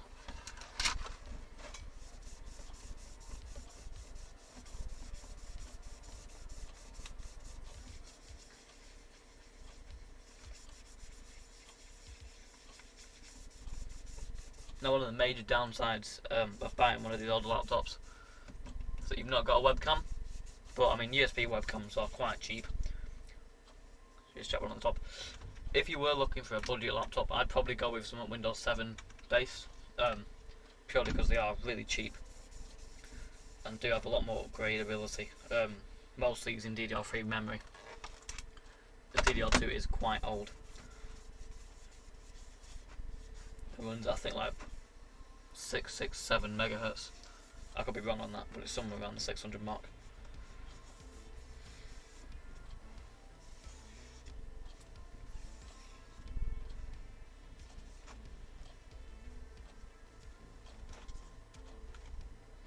Right then, so down here and clean this bit off, which is by far the dirtiest bit of the screen.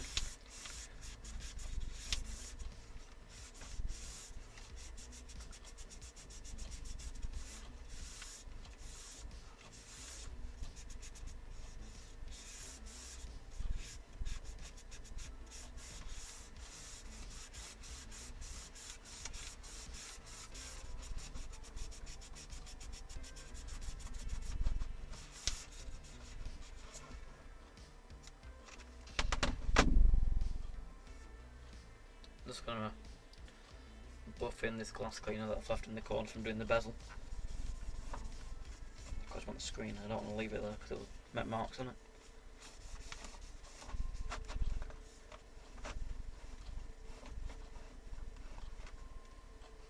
Like that, and I'm just gonna come in with a cotton bud down here.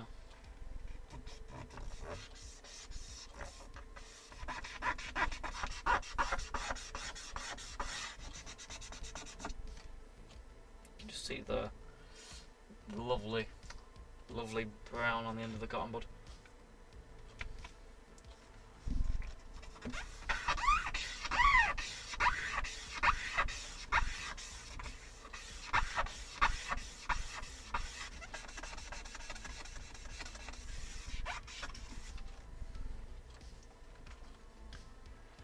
few goes. Just because it'll be a nightmare to clean when it's back in the laptop chin. If that's... No, it might not be that bad. It's a bit easy to clean it now though.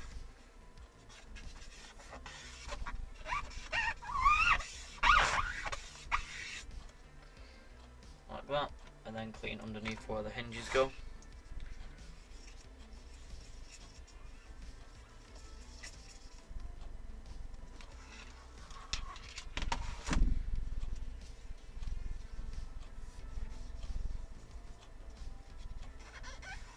Come through with the cotton bud along the corners of the screen, just because there's some trapped dirt down there. There we go. So now we need to move on to the back, which is rather dirty. Give this a good spray down. Give it a second to stick on there and then come through and scrub it off.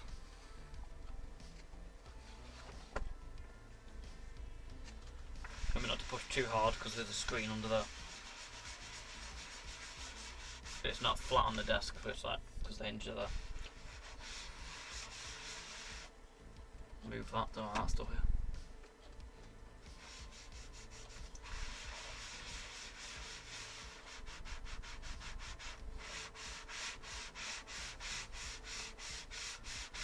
So unfortunately the top of it is quite scruffed up.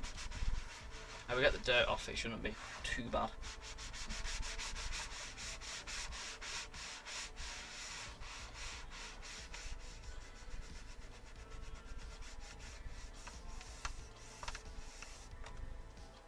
And you can see there, that was a clean cloth.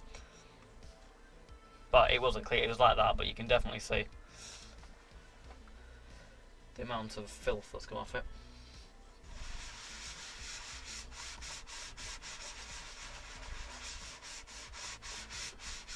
So there we go, definitely not perfect, but a lot better. You can see as it starts to dry, some of the scuffs coming back into view. Definitely a lot better. So, that is all of our pieces clean, which means we can start reassembling and see how long it takes for me to put a screw in the wrong hole. Oh no, it isn't. I tell a lie, we've got this to clean, which has just 9 of these, that's fine. I don't know why it needs, there's quite a few points on this ribbon connector and then just 2 cables for the LED. Anyway,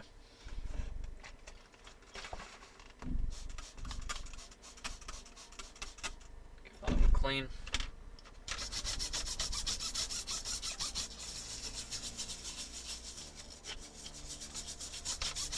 I always don't like cleaning things which have this sort of texture on, just because dirt can get into it so easily. Just me a bugger to get back out again.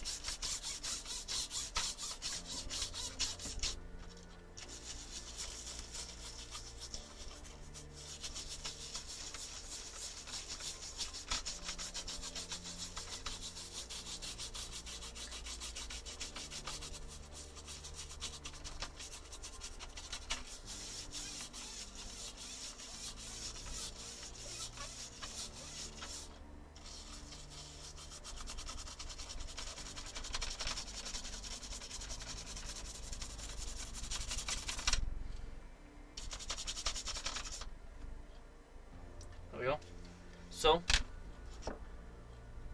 I think that's looking better. You can't see until it dries, but I can't see as much dirt in there. Come back with this one now. Try and get in there more angles.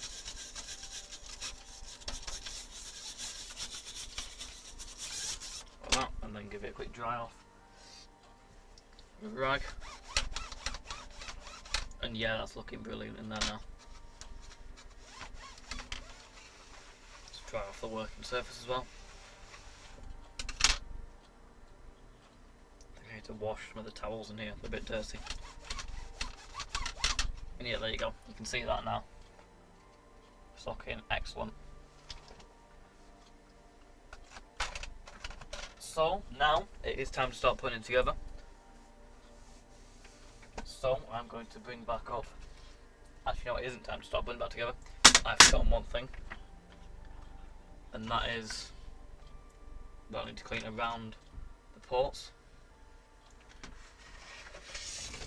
Which I will do now.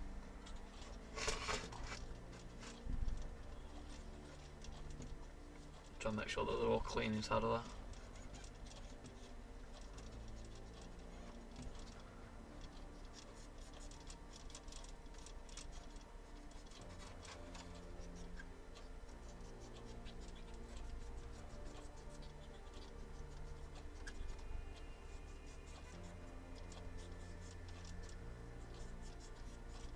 You can see the dirt that's coming out of there now. It's quite not particularly nice, but it's better on the cotton bud than the laptop. Then we've just got one last USB port and the power and the Kensington lock, and that's that sorted. I'll also do along with the DVD drive as well. Doubt there's much there, but give it a quick go over. Right, now we can install the motherboard. Actually no, we can't, we have to put the heatsink back on. Then we can reinstall the motherboard. So, we're going to need some thermal pads to go in. I find where the thermal pads are. Take it out first before I grab the scissors.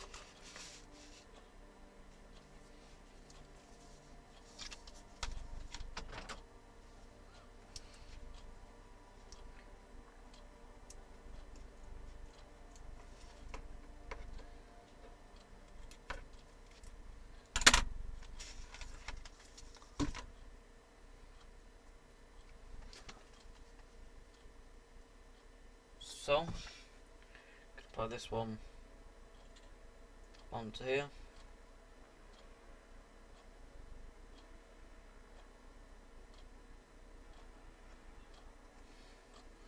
And then we need one for the chipset and some thermal paste for the CPU. So make sure these are fully clean. To the minute they aren't, now they are.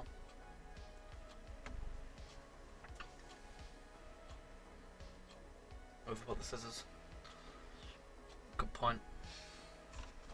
Here they are.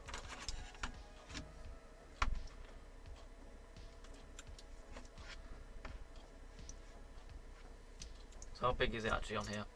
I've got it the same size as on here. Or roughly the same size.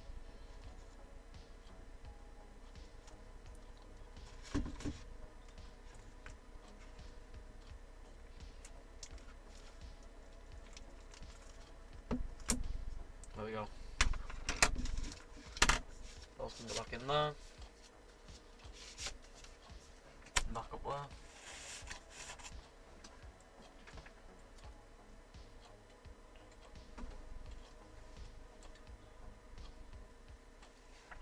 And this can go onto there. So now I can apply some thermal paste. I'm going to be using MX4 as it's cheap and it's effective.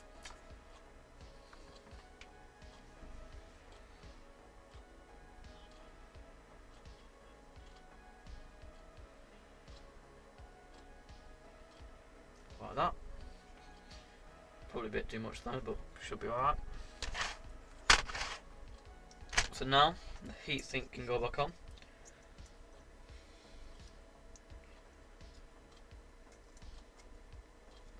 I'll line it up. Where's the mud one at? There we go.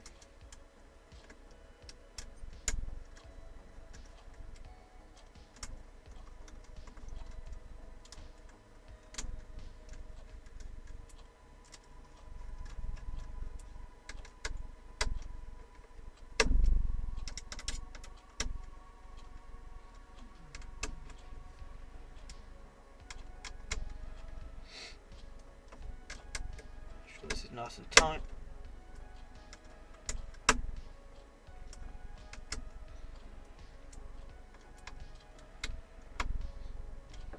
And then tighten up this one.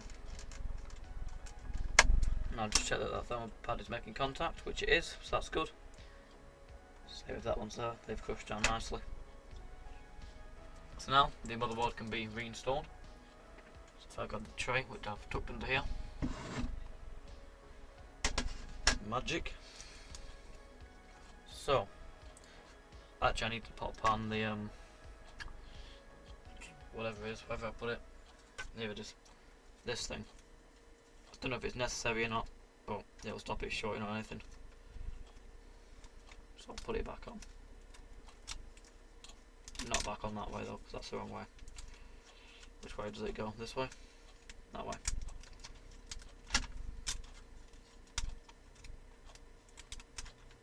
Is it that way?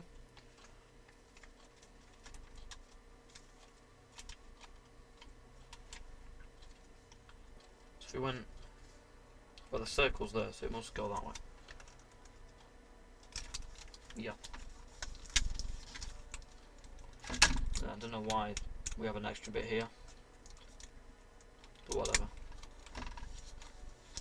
Right, so then this needs the power connector, which I think will go on somehow. I hope it only goes in one row.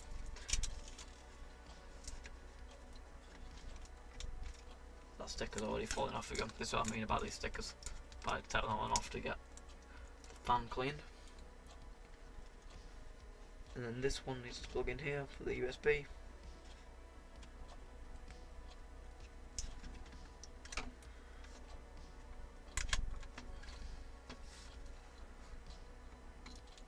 Like that. Then the fan needs to go back in.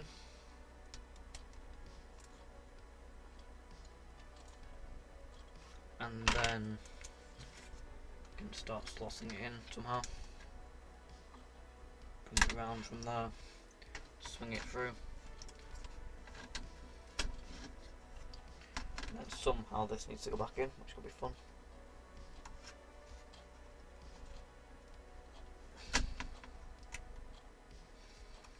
Try to snap any wires off it for the audio. There we go.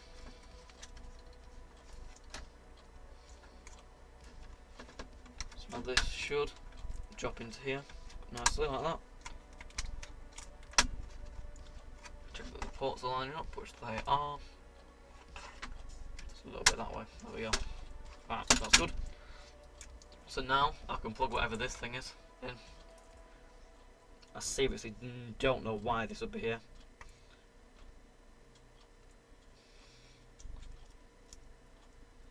Seems a bit bodged, but whatever.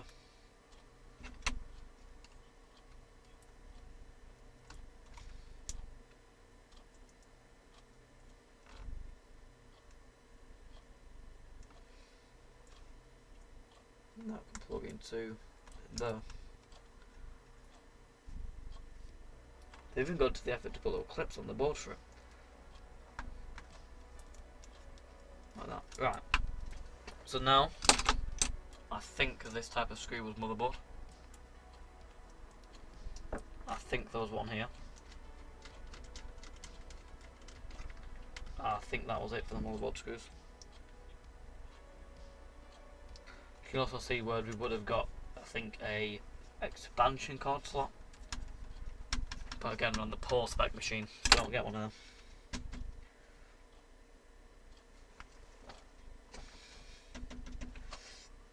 So I think that's everything from there.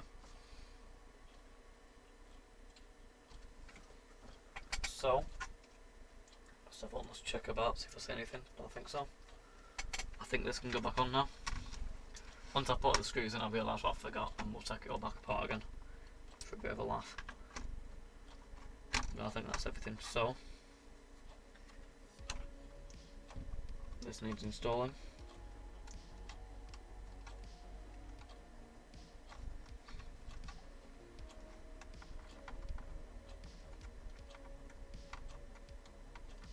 Try and get that in safely without bending it. I also don't like how some of the connectors don't actually have locking tabs. It just makes it a nightmare to get in because they're like tight fitting ones.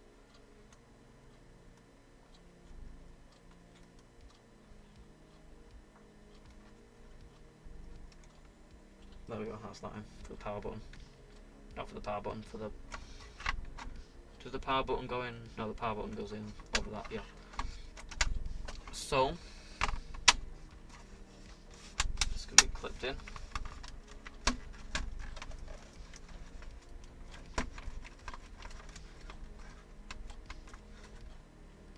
It is that far enough forwards actually. Doesn't seem to have clipped in on the front. It seems to have done in the back.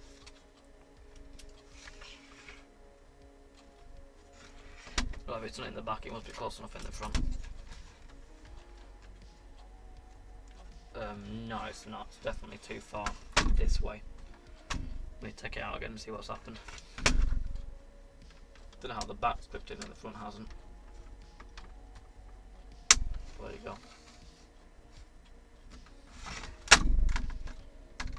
Careful of those. Yeah, that should definitely be more lined up on the front. I think, should it? It might actually be meant to be like that.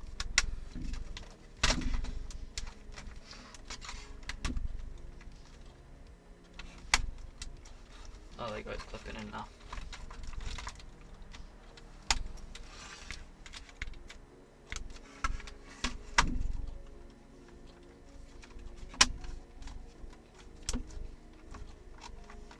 So now we need a screw going through here.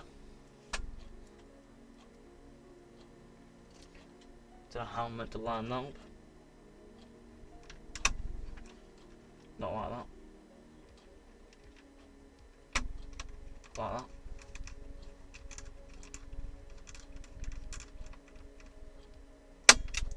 And that can be tightened up. Then the power button, wherever that thing's gone. Here it is. I'll put this back in.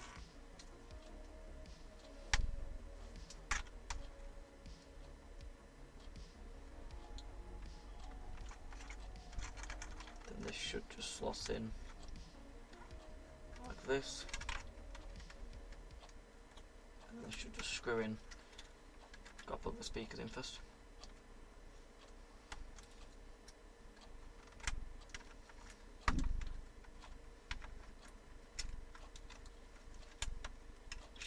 In like that, which it has done, and then I think a smaller one wants to go in here.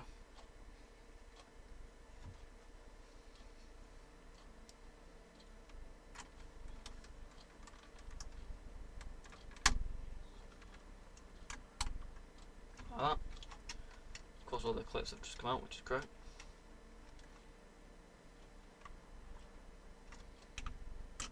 That's in like that. That's in like that. So now another golden screw, I want to say. Not golden, silver even, sorry. Silver screw needs to go in here. It's guaranteed there's got to be some screws left over. Class it as a benefit, makes it easy to carry. Less weight. Market it for elderly people. Is there meant to be a screw going through on the other side? Yes. There is. So, now I'm going to bring the screen back in.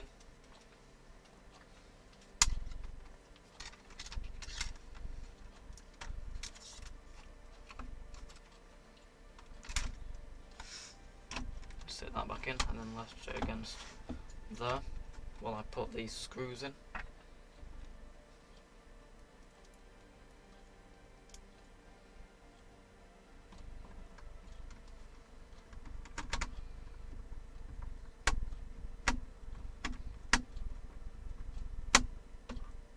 Hopefully without one of the things breaking.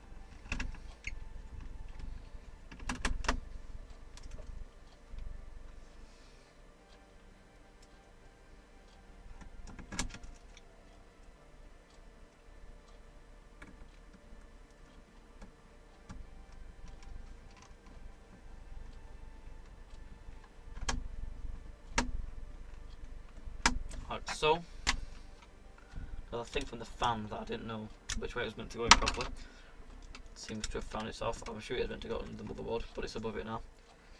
So I'm just going to cut it off because it's not really doing much. Just cut it enough out so I can get the connector in.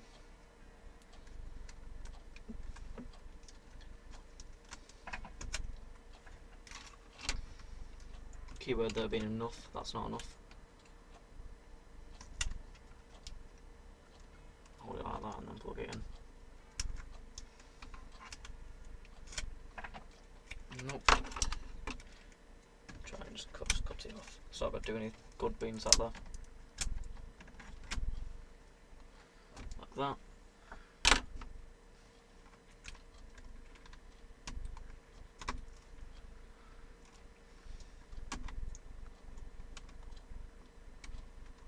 I think that's gone in. Like that. And the Wi-Fi antennas can come through here. Get on their way.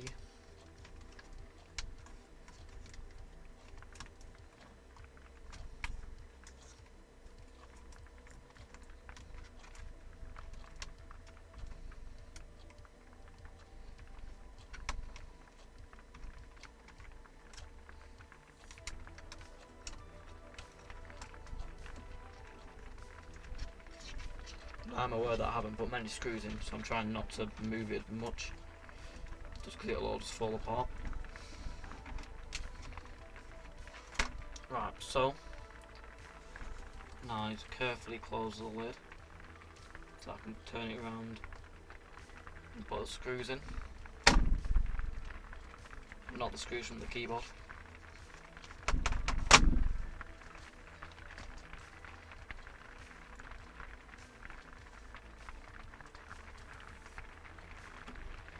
So I have to try and see if the screw will actually go back in this one, where the blue one with the blue thread rock was.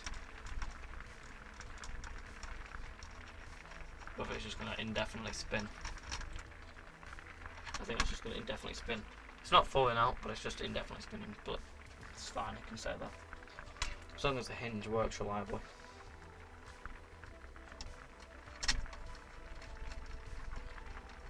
It'll be fine.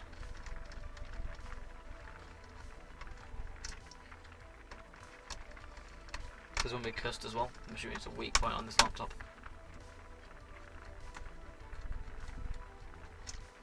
Well, actually, unless these are just holding or screwing into that top piece, they might actually be screwing to that top piece, which will make sense why they're not actually locking into anything. Right, then move on and put these screws in. Don't want to put any ones with the keyboard thing marked next, next to it back in yet. As I'm not going to get through.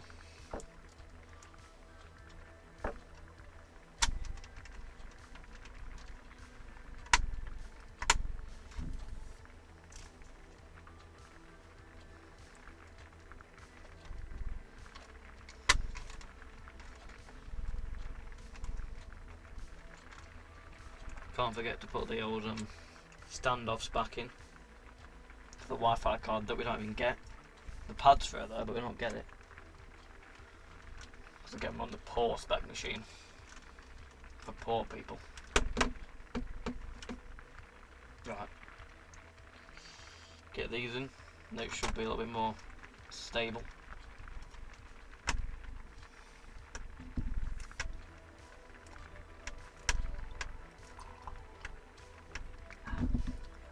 Is that screwing him? It is now.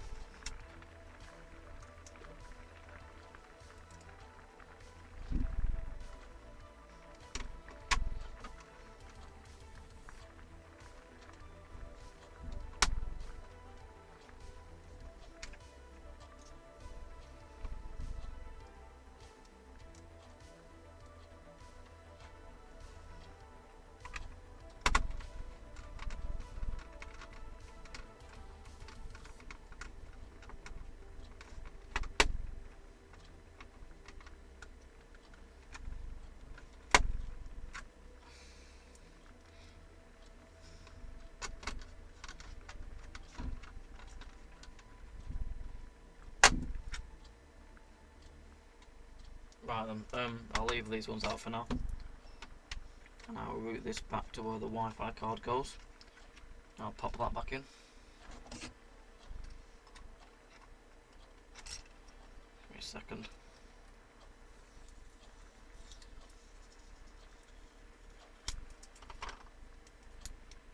Can't get that one.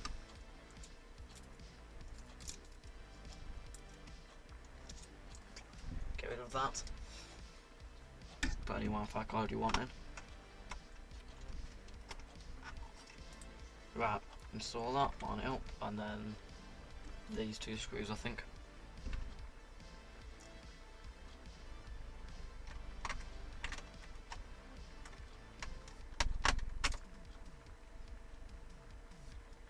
Screwdrivers are ever so too big for these screws, but it should work. There we go.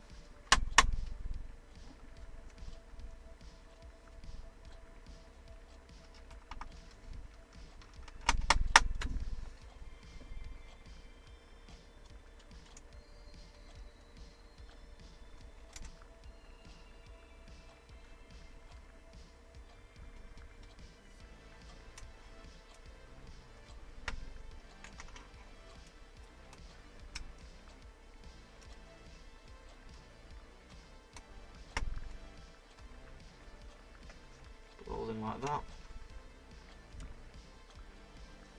Switch back on your CMOS battery as well.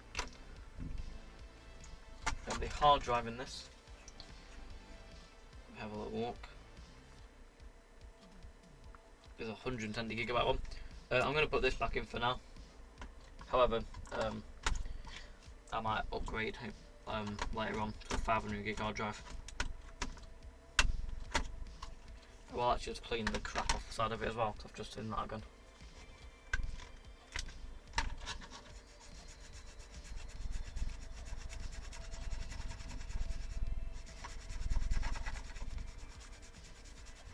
Don't know what it is, but it's not going to be on there for much longer.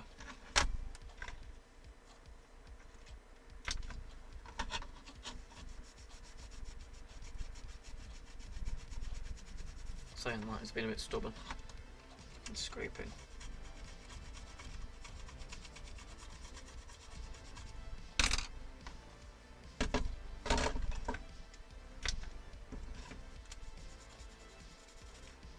That'll do, most of it's off.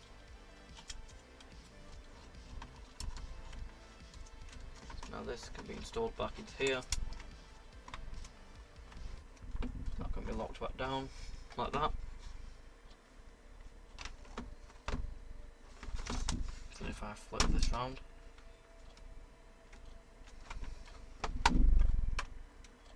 hang on a moment. Wi-Fi switch is not installed correctly. Why isn't it? That's good. Let's have a look. There's always something.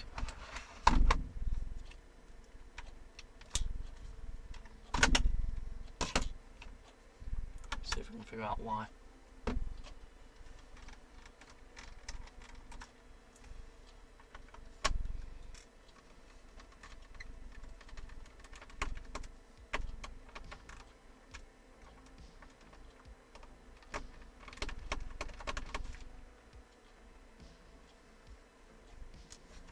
Right, let me have a look.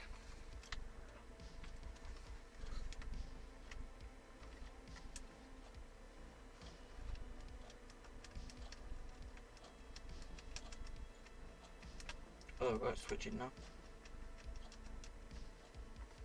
Is it switching, or is it actually just, I don't know if it's moving the switch or not. Let's have a little further look.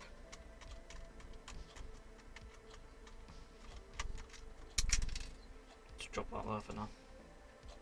In the round socket. Drop a little bit more.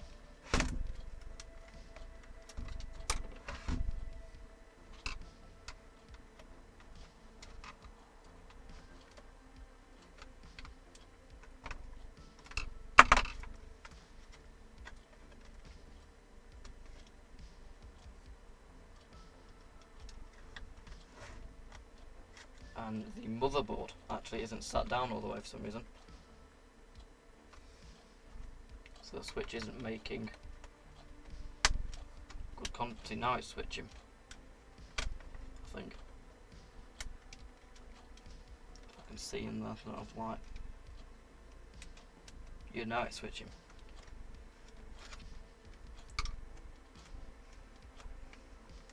Why isn't the board sat down all the way? I don't think there are any screws from that area. If I push the board up. That seems to be working now. Let me put the screws back in the case and see if it starts doing it again.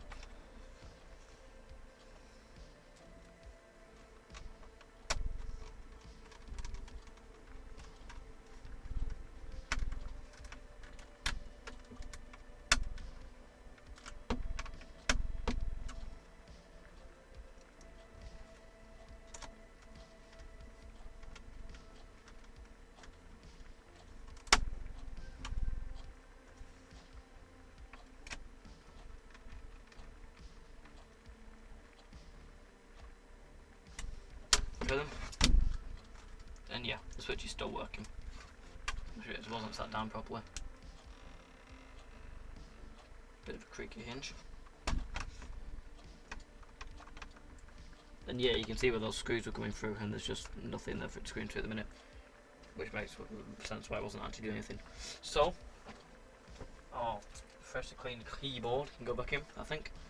Just double check all of this. All looks good. It's to come in this way.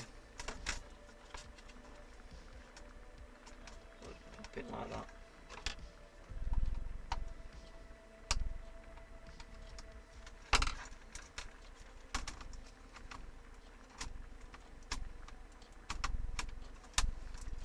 Try and figure out why that's not going in. There we go. And that should just clip in like that. And then this piece, which, yeah, it's definitely looking a lot cleaner. A few spots with a little bit of mud, but I'll clean that in a moment. Try and plug this in. This could be very entertaining. If I plug it in like that, there we go. A little bit easier. Oh, there's another sticker.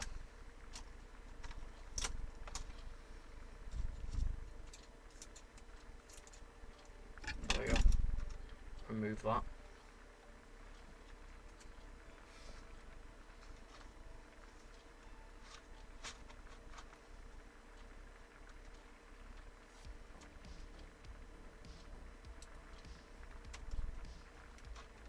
Trying to bend it.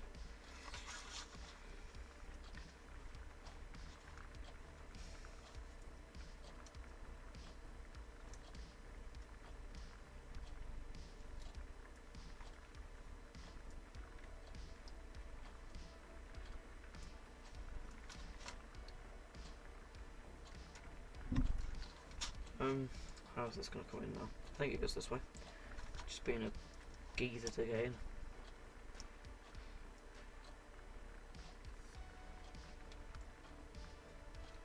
So, there we go, that's it. And then this can clip down into here. Done that wrong, there we go. Right, so now, as far as that's actually cleaned very well, we can go back over that again.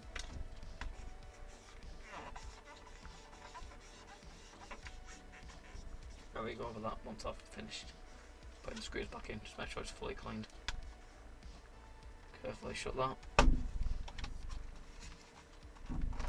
And now pop the DVD drive back in.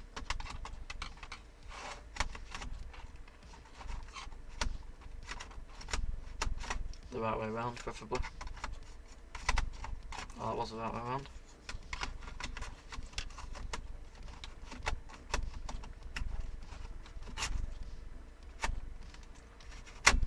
There we go. A bit of force was required.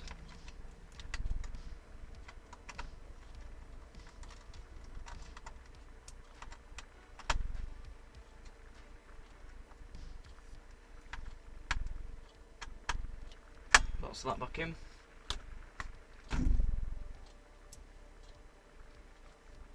screw needs to go under here.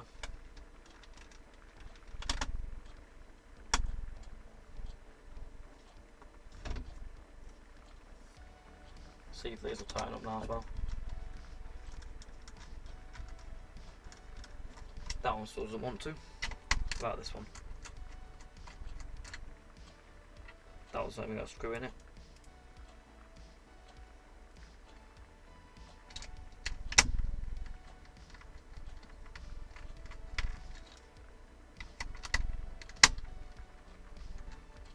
And yeah, again, it's not tightening up, but it's in there, so it's fine.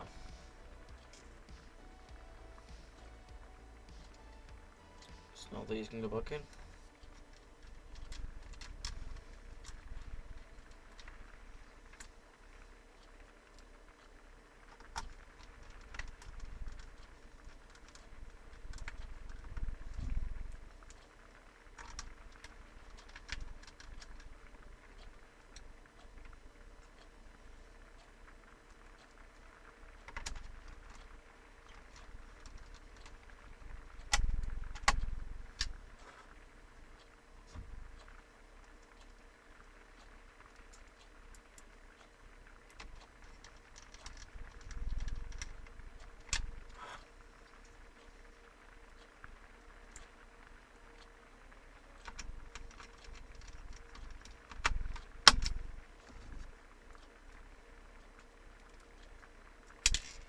Put that one there for safety.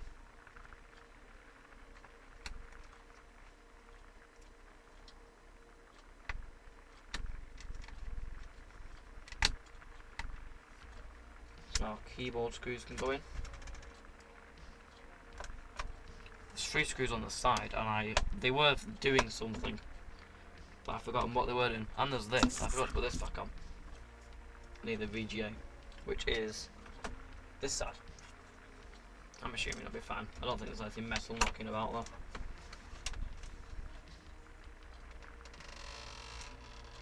Creak. So actually, let me pop some RAM back in. I'll get the peasant RAM back out, and then I'll upgrade it later. Oh no, this isn't peasant RAM. This is 4 GB. That's a DDR3 stick. Go in the DDR3 drawer. Here we are. Here's the peasant stick.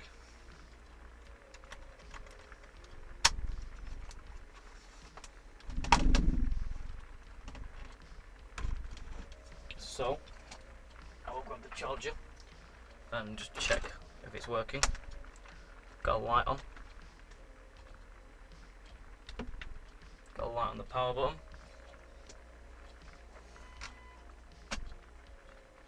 Got a light here, light there, DVD drive spin, light there, and we've got picture on screen. Now it's still beeping. I don't know why. You can see it's on the screen there. I don't know why it's beeping.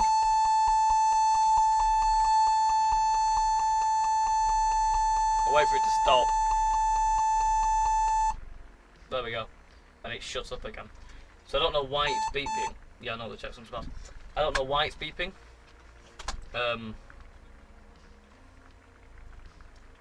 Whether it's because there's no CMOS battery in, it might be. We'll have to try that. So disconnect that, and we will carry on. The fan will still spinning. Carry on popping all the screws back in. So I think. Where does it need one? I think I've got one actually. Allow me to put. Oh, I think these ones are for the keyboard. The top bit, were they? No. Don't know what they're for. You can sit up there for now.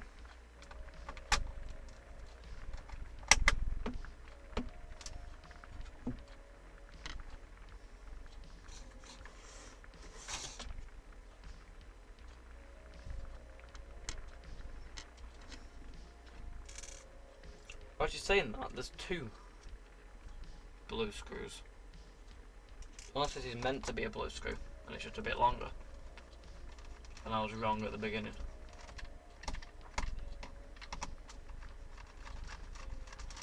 Oh, it's in there now, so it's staying in there.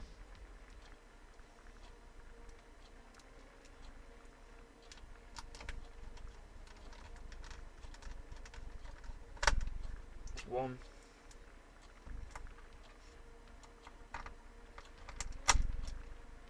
I've already put a screw in there. So the hard drive can go back in.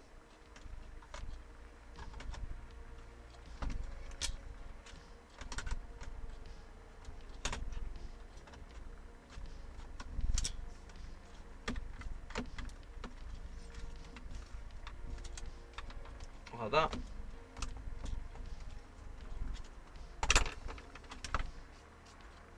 So now I'm going to remove this, go look for some more RAM. That's a peasant stick.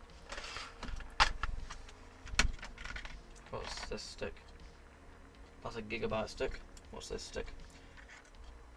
That's a gigabyte stick. I actually think that the RAM is in. A second to find it. I think it's in this shell, which is underneath every single laptop. Let's find it real quick. I think I've got some sticks of it in here.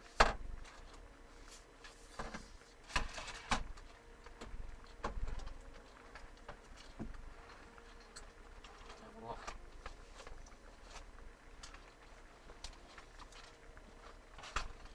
Because it's on the bottom of the pile.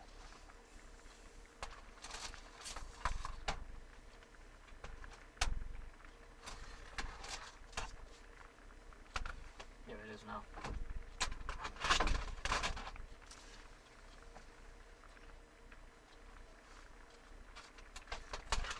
No it isn't in there, that's just a 1 gigabyte stick. Whereabouts is the RAM going to be then?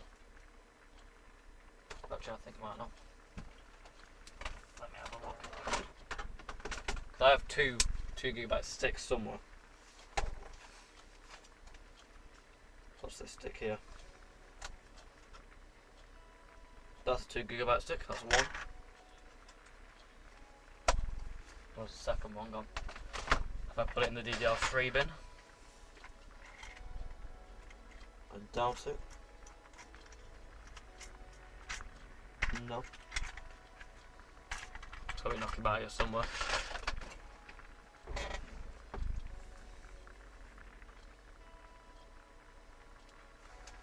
Have a look in this one here. Can't remember which laptop I had in last. I was using it for testing because it's on the top of the pile.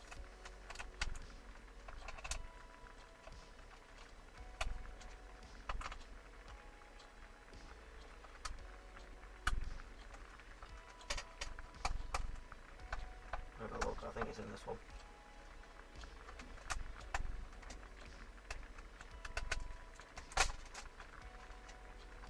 Have a look.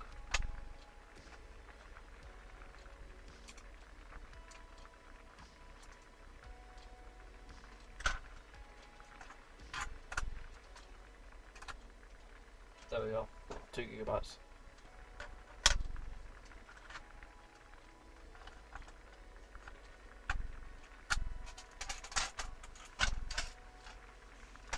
Like that. So, ready to 4 gigabytes of RAM for ultimate performance. Like so, and then this can be reinstalled in there like that. Actually no, it can't. We need to get the CMOS battery. I throw it across to the other side of the room. So what I'll do is I'll cut it here. That can go in the bin. Untwist this.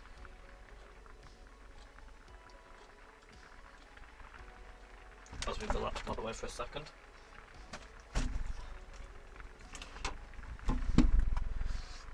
Try and get to the soldering iron, which is buried under the microphone.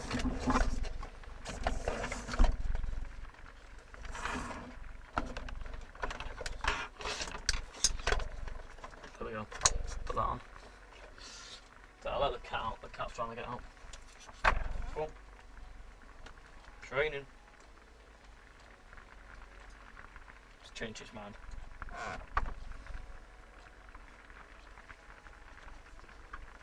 It's underneath the chair now. Right, anyway. So in here, take one of those.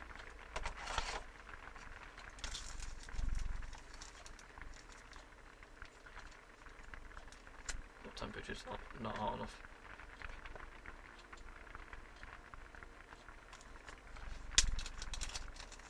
Remove that. Keep that for something else. So, just double check the voltage of it.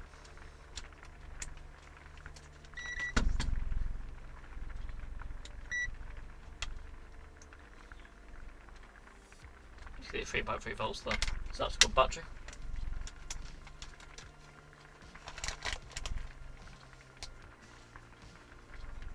So now, what I'll do is I'll bend this one back over that way.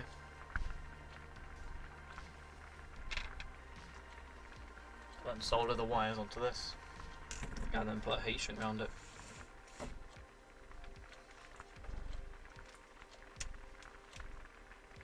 Trim the wires first though.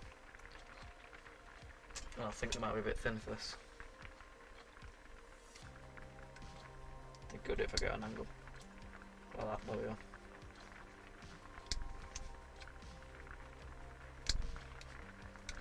Like so.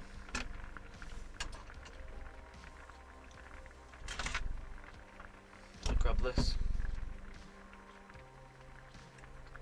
Put that in there while I tin the wires.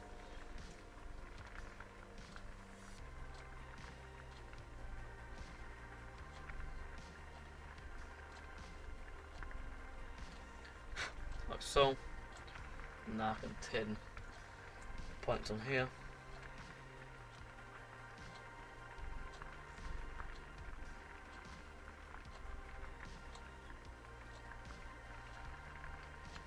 So it covers the hole like that.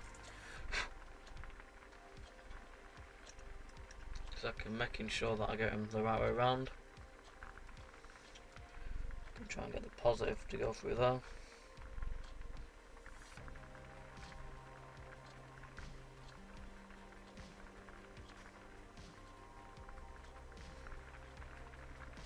Like that.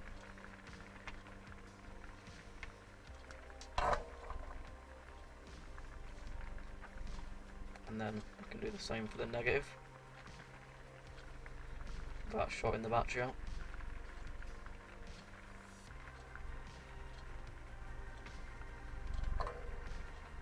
This could be tricky here now. Oh, there we go, it's done it. Push that back out of the way. Like so.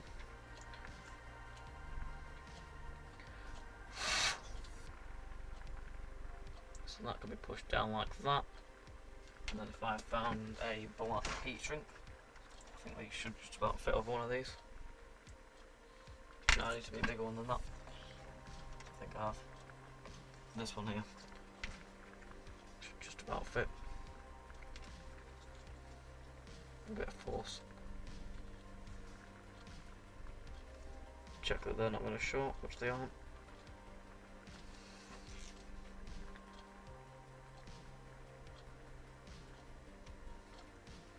Ah, this is in the way, look. Second I'll take it out and I'll snip that off.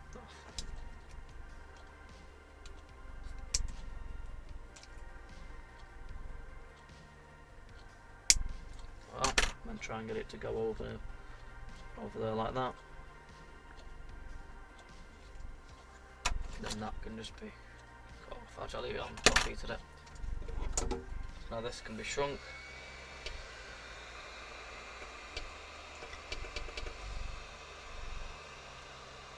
Around the battery.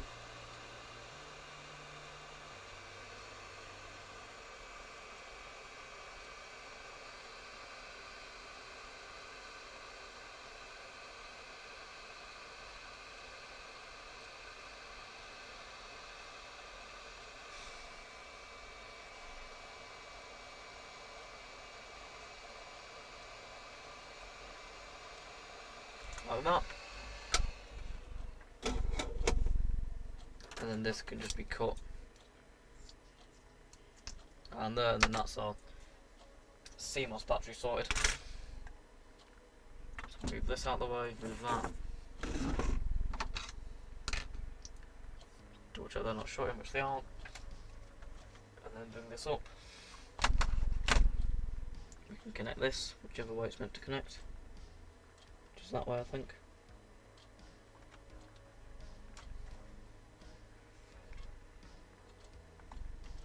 Like so. And that can go in there like that. So now, let's see if that's shut up the beeping. Hopefully it has. Let's see. The sticker has stayed stuck down as well, which is nice.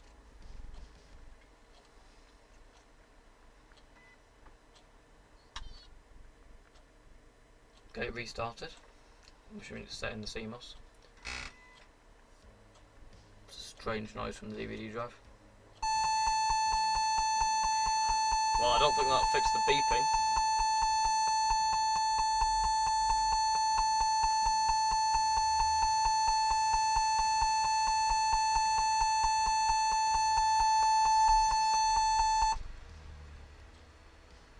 It does sound like every time it beeps, it's like a secondary noise. I'm going to disconnect the DVD drive because that was making some strange noises. Get his beeping ready. Because that was making some strange noises before it started beeping. So I'll disconnect that. See if we can figure out what's the problem. It doesn't want to come out now.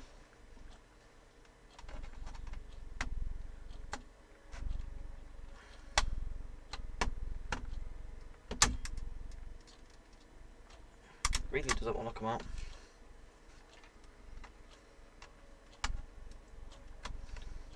It's taking the front bezel off, but not the actual DVD drive.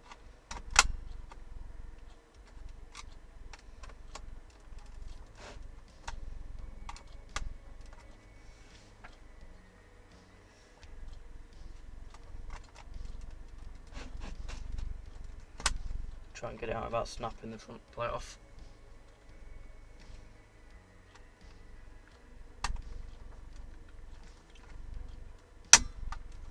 Well, I mean, I've pulled the front plate off. If I take that off, actually, I think it's just holding the plastic tabs. I hope it is.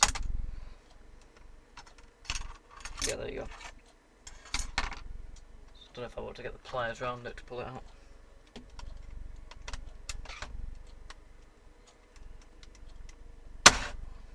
It's not got through.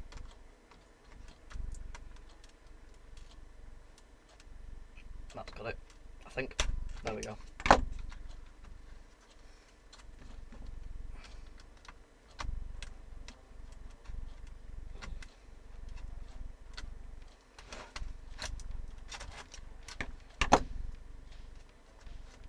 Is that the, what's that? That's the actual DVD drive itself, isn't it?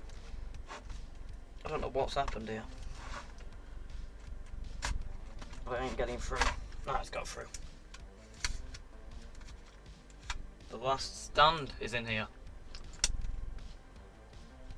It's scratched up. There you go, got a disc. Right, let's try it without that. See if it still beeps. Getting beeping ready.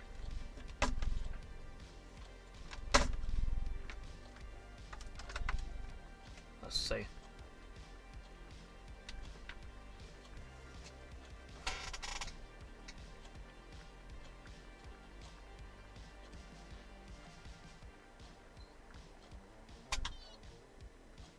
It's restarted.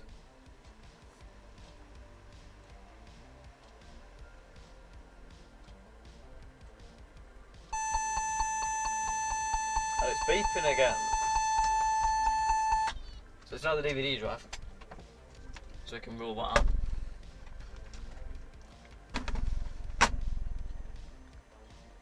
So it's playing back again. So determine that it's not the DVD drive, so we can try and get this back in. Which goes in this way. Seems to be getting snapped on something as well.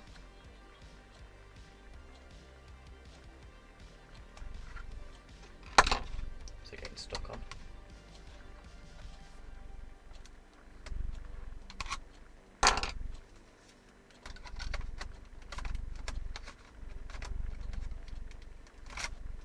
It's getting stuck on something.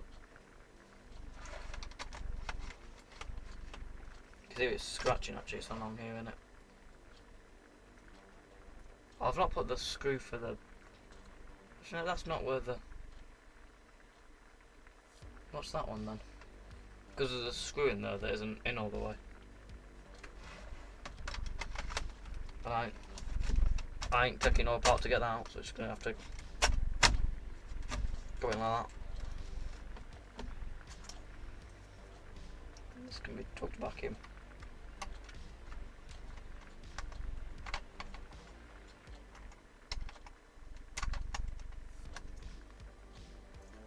Wants to go back in.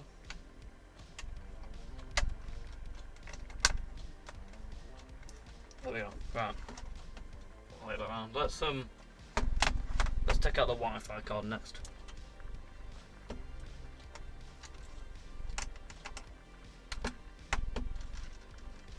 If that don't work, I'll search it on Google and see if there's anything on there as to why it's doing it.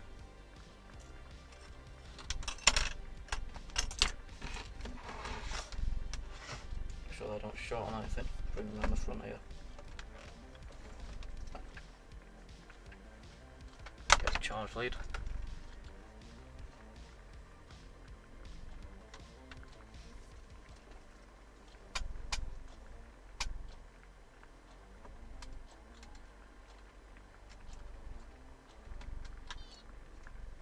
Restarting again.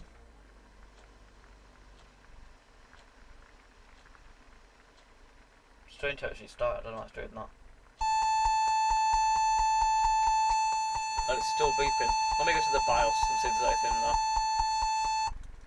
There we go, shuts up now. Sometimes it shuts up afterwards. Just desolder the buzzer off it, that'll sort it out.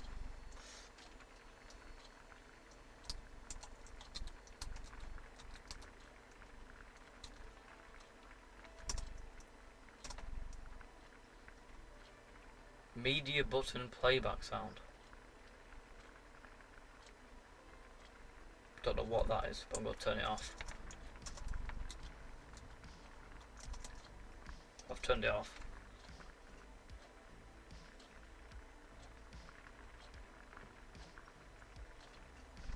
Turn it on and off again.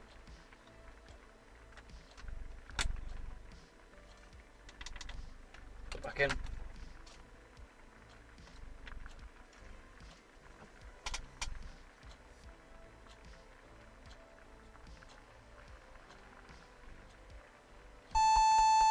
Still beeping. I don't know why it's beeping. Let me have a look on Google, see if it's a common problem, because I don't know why it'd be beeping.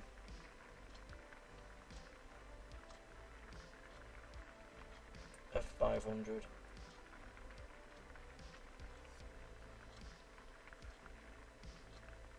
On startup.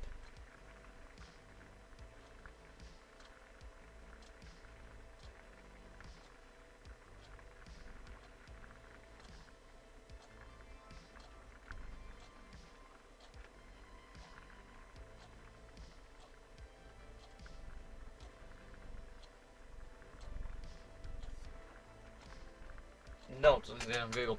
People have it beeping, like 32 beeps. Yeah, I'll put that in on Google. 32 beeping.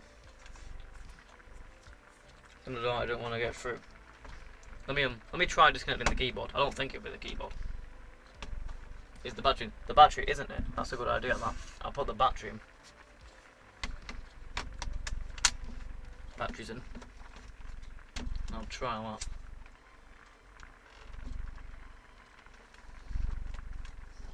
Right, battery is now in. See if we can get through. If it don't get through, it can stay beeping.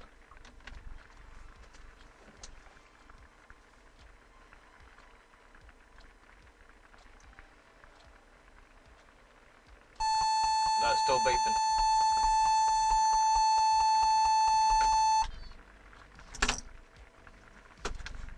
still getting his beeping ready. Right, I'll save that problem for later. That's a problem for later, that one. Right, let me put the Wi-Fi card back in and get all the parts back in.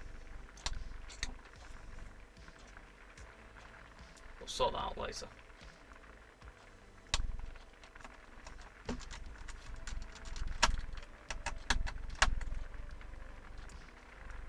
Get this out. Actually, I'll take the keyboard out just to see if it is that. I don't think it'll be that. Good to see.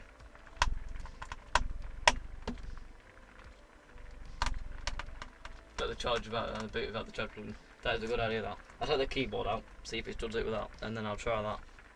Let it charge up for a bit.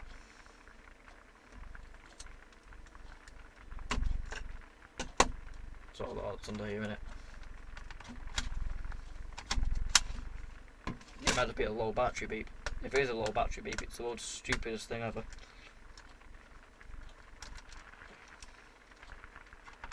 But it is a HP, so I won't put it past it.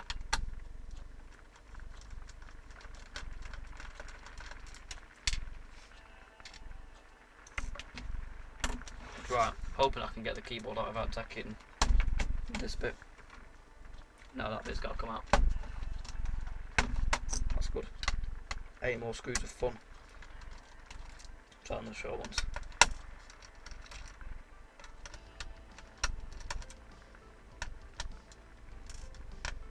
It's almost like someone's, when you press it, if you're pressing a key when it's booting up, it'll make weird noises. Actually, it's not pressing the key because then it'll do something in the BIOS. I'll have to see.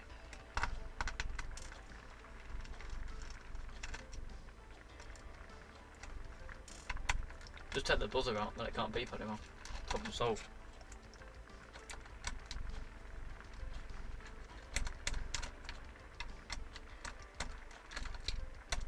Right, that's that out. So now, this should be free to come out.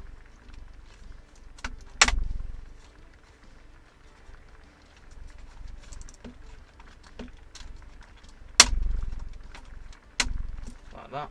And then the keyboard should come out. There's some more screws actually that haven't been undone. Whereabouts are they? Can't tell. Really just put, just pushed in. There we are. Right, let's take this out. See if it still does it.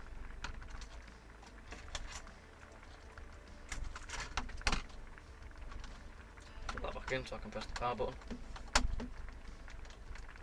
Right, let's see if it beeps now. See if it gets on its way.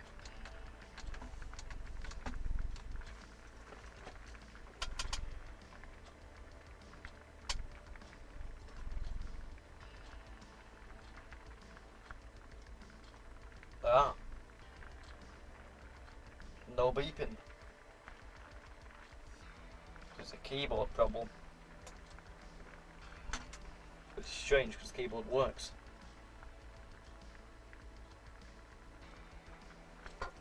Let me disconnect this and plug the keyboard back in. The keyboard thing is actually quite dirty. I might try cleaning it first. Let's see if it gets through. I did take the hard drive out as well, so I'll put the keyboard in and see if it comes back with the hard drive out.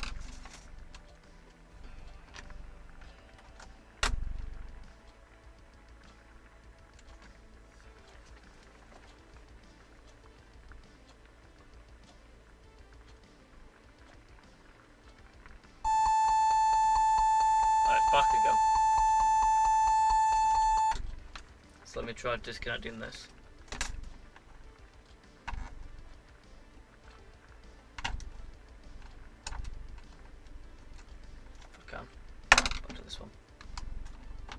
Let me put the hard drive in without the keyboard and see if it still gets through.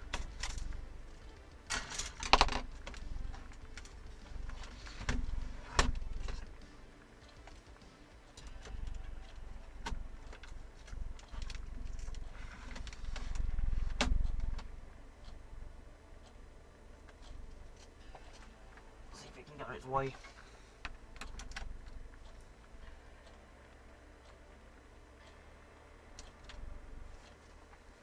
See if it beeps.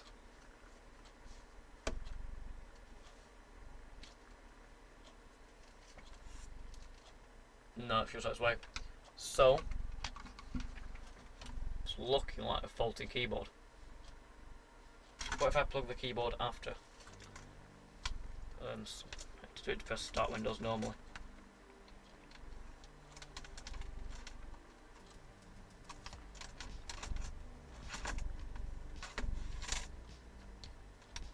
Get the connector in.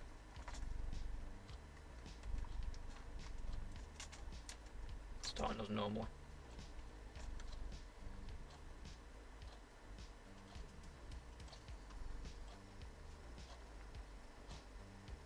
I don't know what's on this hard drive, so I don't know if it's password locked or not. See if I can get in to test the keyboard.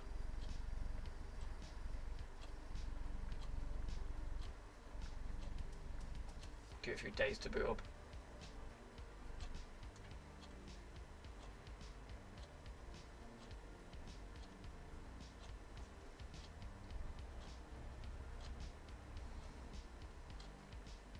Give it a few months.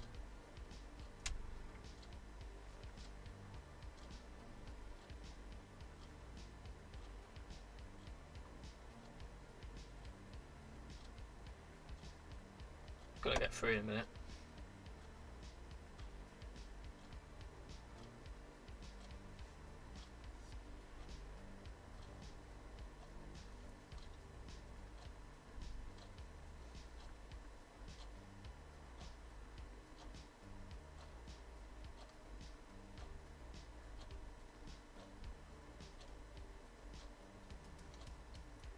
Any second now.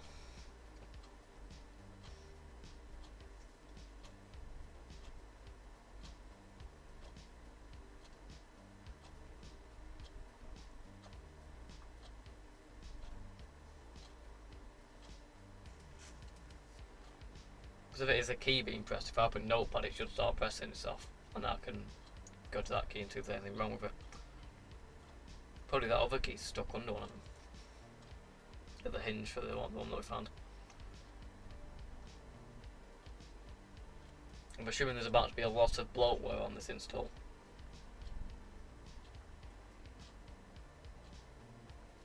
It's taking it for a while.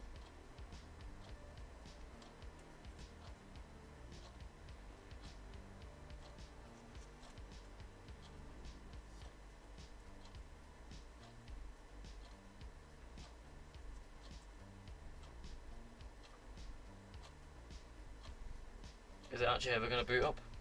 I honestly don't know. Oh, the Wi-Fi lights come on. Flooded the Wi-Fi driver. And the switch is working, which is good. Any second now, here we go. It's going to come on now.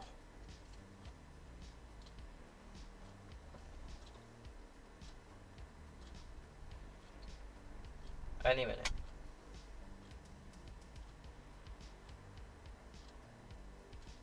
It's painfully slow. I'll tell you what. I'll do that and then I will sit that in for a minute. Just order to that, that's fine.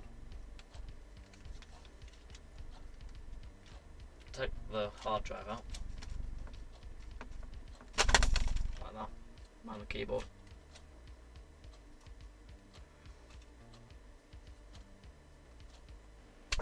And I will swap it for where's it at? There it is, a 121 down here. This one here. I'll swap it for this. Most will have probably booted by now. Right. Push that into there.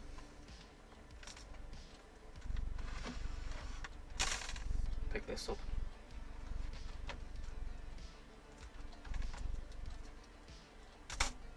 Get the charger ready.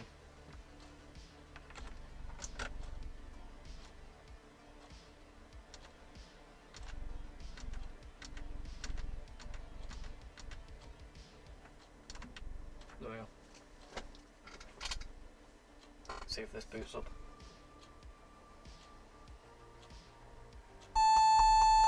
Alright, shut up.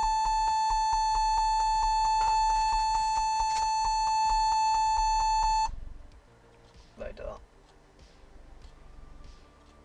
See if it boots up. Yeah, it's doing.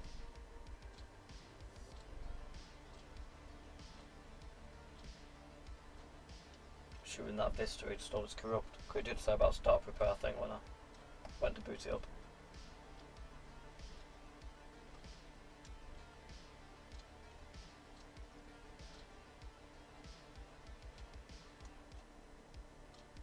There we go now.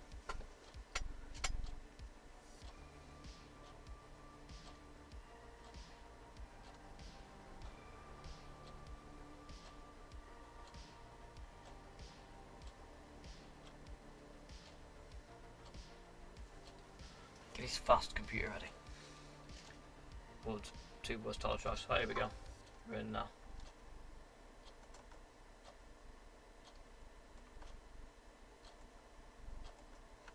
Log in and open Notepad up.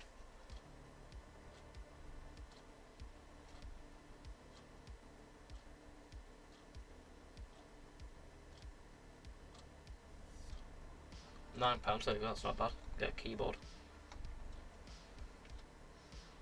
When it logs me in, here we go. Right. Fine, we put Word. See if it's typing anything in its own.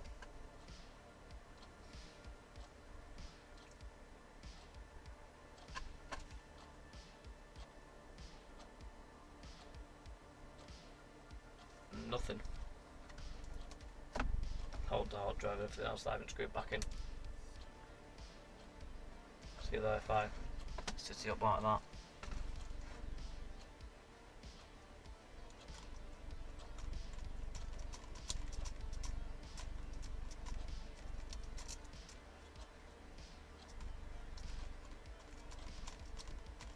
All the keys seem to be working.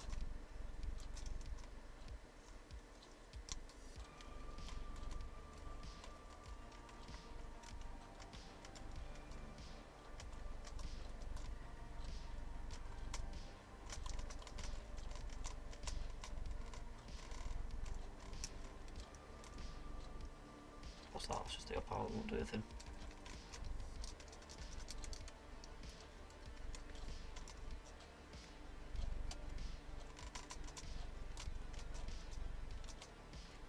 So there's nothing wrong with the keyboard. It just doesn't like it being plugged in. Let me do that. Let's try cleaning the connections on it. I don't know why it's whinging so much.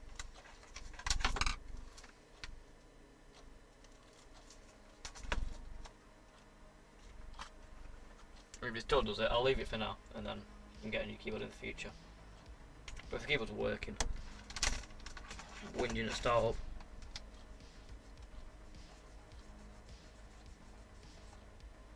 There's quite a lot of dirt coming off it.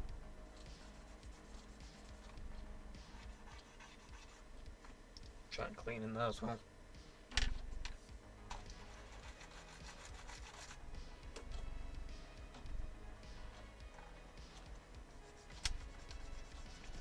Right, let's see if plugging it back in now, see if that's any difference. Freeze beeping, getting ready. What an annoyance. Right, put that back in. Like so. I'll just leave it if it keeps beeping. I'm just getting a new one later.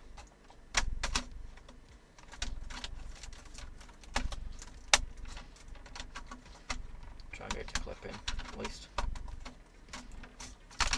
Like that. Put this in.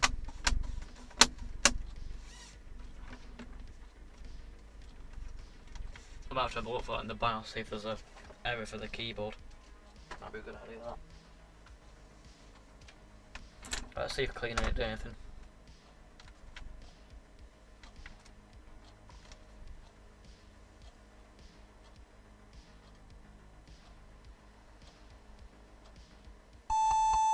No, it's still whinging.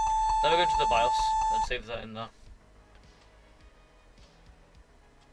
It seemed like it did less that time when I was pressing to get in the BIOS. Might have been new things. Right, system date, within time, no. No. That's still disabled. Boot options. Delay, no, no, no. And no. Don't test that drive. No, I don't think so. Let me, if I kill it, plug it back in.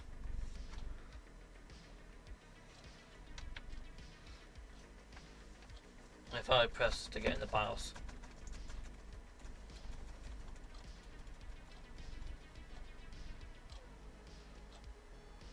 there's no beep. Try it again. Wait for it to get through.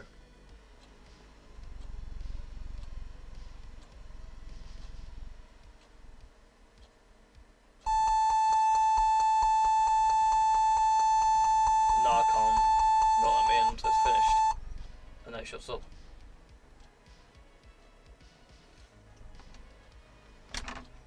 I wonder if it's every time it loses power when it first restarts.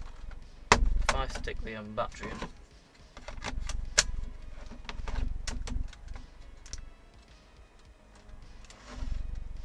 Like that. And plug it in. If I power it up and let it beep, and then shut it down again. But then power it up again when it's still got power going to it.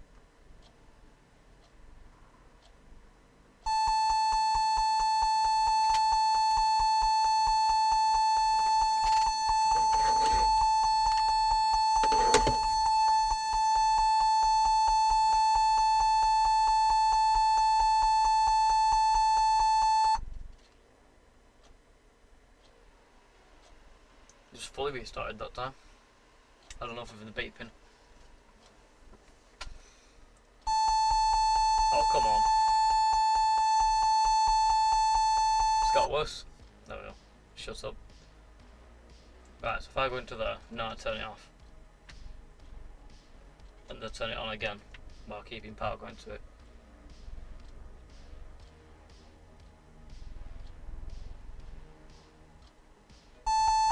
No, yeah, okay. So I'll leave it there for now. A new keyboard will be needed in the future. Obviously, it does not like that one. But for now it's fine. The keyboard's still working, so it can stay in there. So I'll put the back doors back on. So there's an extra feature. Wakes you up. Alarm clock mode.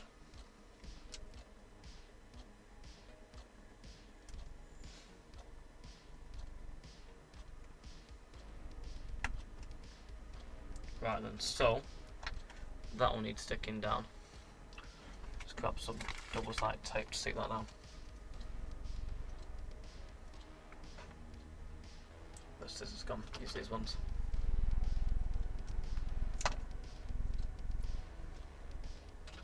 Stick that down. To the battery out as well. Don't think it's got any charge in it, but still.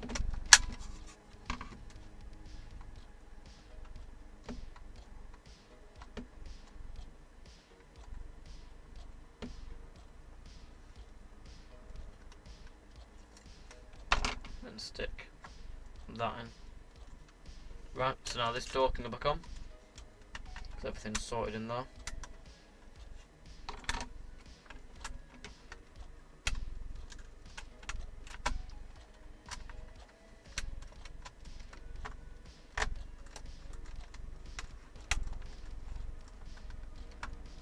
Is it meant to start in that? I think so. It's getting on its way. It's keyboard ready. Alright, put that back in.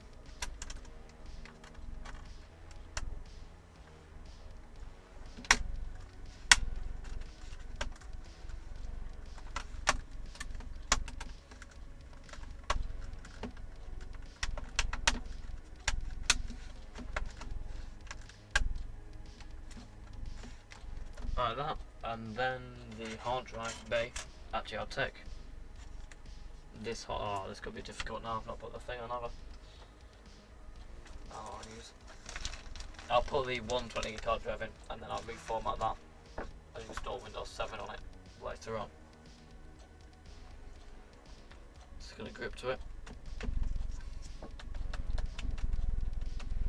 Nope. I'll not grip to it.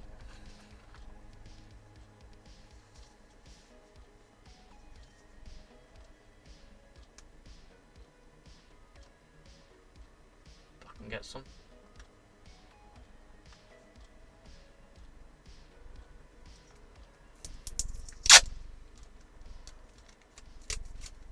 Scissors.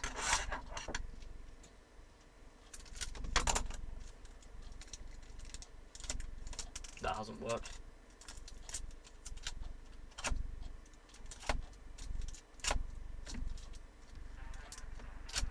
That's not go through.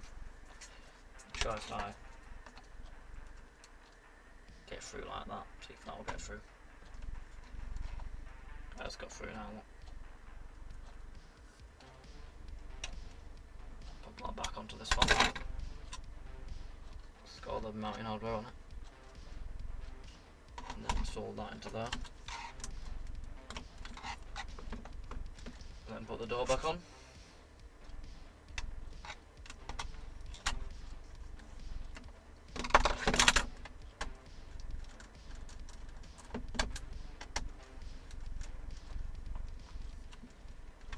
Like so. Now all the battery screws need to go back in.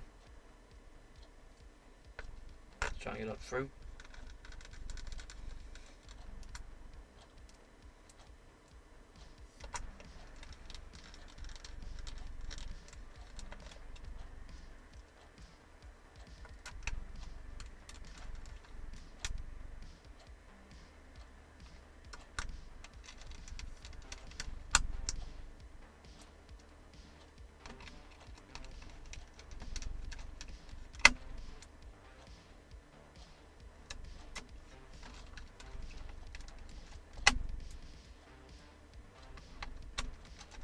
Like that, then 3 more to go in. I've got these ones to go back in. I can just give the case one proper good cleaning around the outside, and then all I need is a keyboard and it can get through.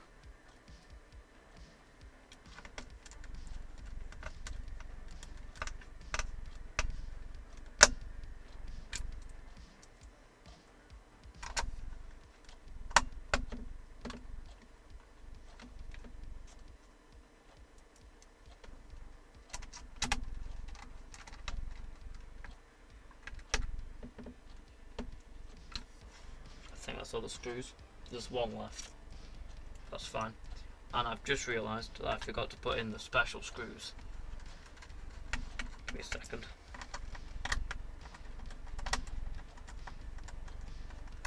Forgot the special screws, they're really important. These ones. Don't want to forget these.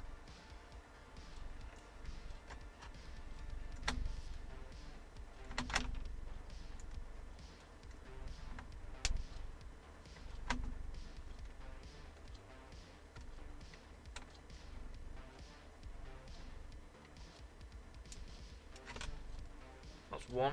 Where have I put the other one? There it is.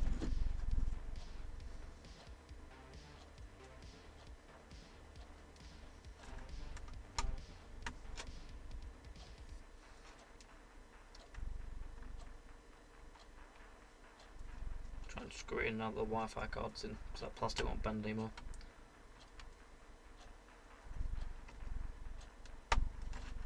There we go, that's in. Right, this can go back in now.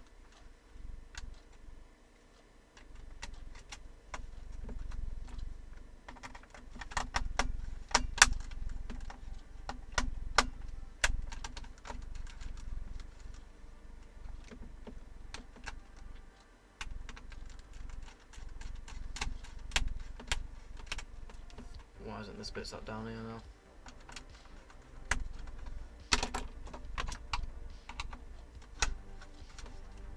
There we go, it's got its way.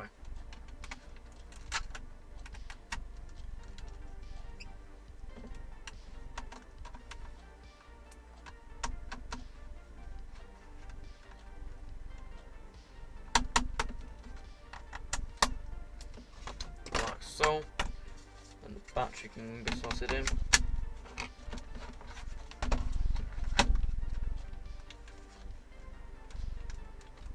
Let's give it one last test. Get ready for some beeping.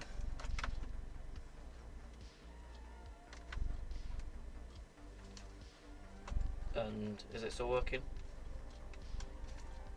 Yeah, switch is still working for the Wi-Fi, which is good. And there's some beeping. Strange because the keyboard does work, but it obviously don't think it does. But like I said, keyboard was, how much was it? £9, which is fine. Right, so if I get my best cleaning cloths out, we'll go over the case one more time. Just try and fully clean it up.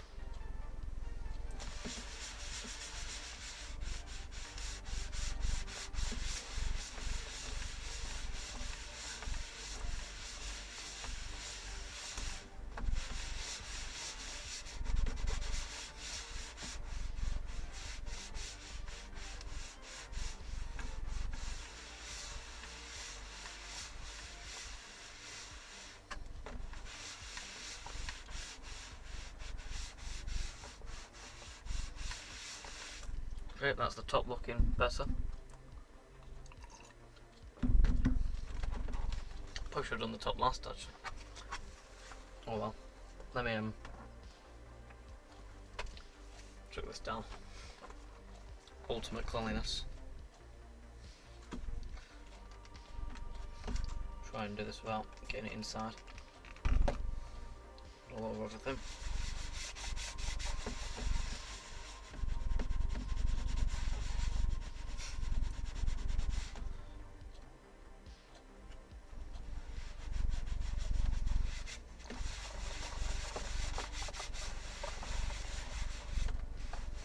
Like that, and then inside, let's give that one last go over.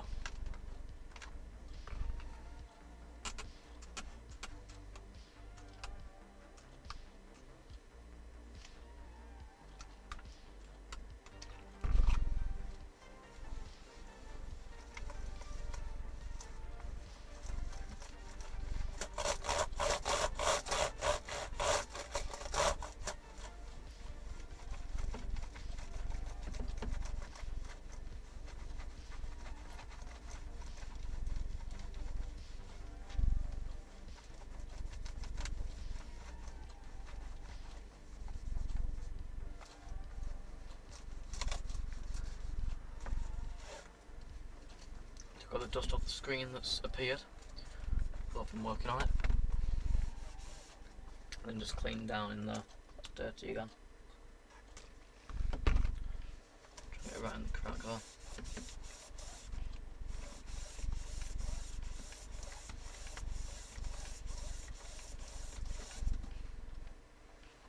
Like that. Okay then, so that's that. All nice and clean. Display looks absolutely quite mint. Now that's been cleaned up. So now let's go and make some more rubber feet. So we are missing 3 small ones and 2 larger ones. So the way that I did this before, if I take out one of these.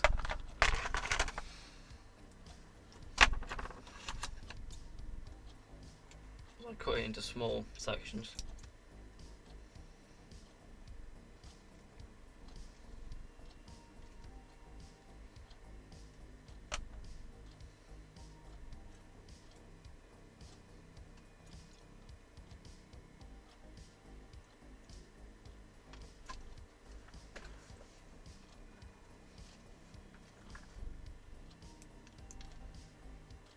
Cut into small little sections.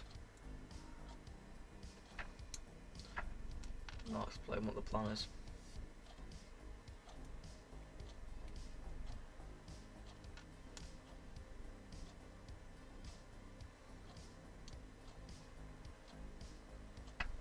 So, I'll do one of these small ones first. if I put that in there like that,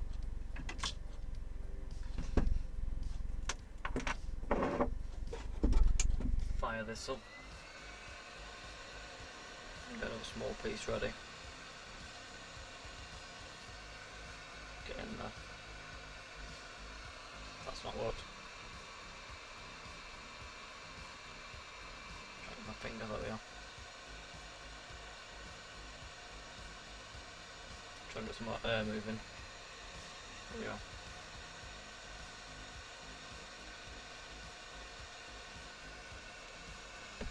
Now put that on there. Get that mounted in.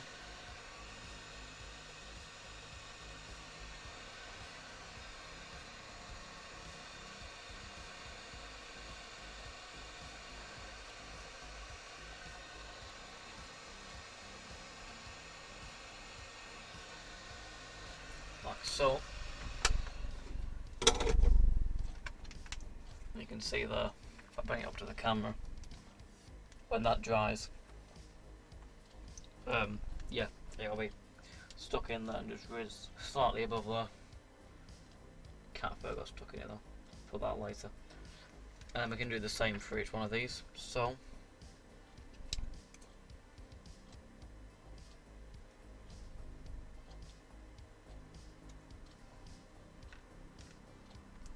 try and get a piece that'll fit.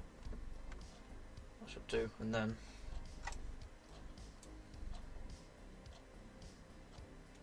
I can tip those onto it once it's melted. I just ever so slightly discolour the surrounding plastic, but it really is ever so slight. You've got to really squint at it to see it, so it's not that big of a deal.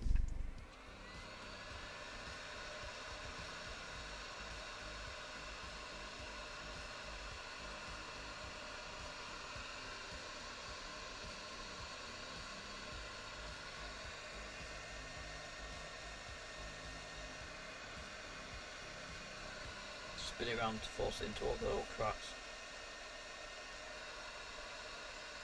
But rather than need as long. And then that can draw that. So it does leave a little bit of a mark where it was heated. But you've got to really squint to see it.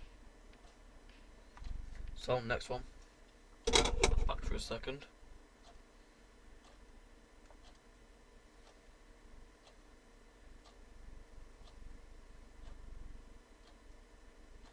Put that in there for now, and then I'll drop these two bits in it.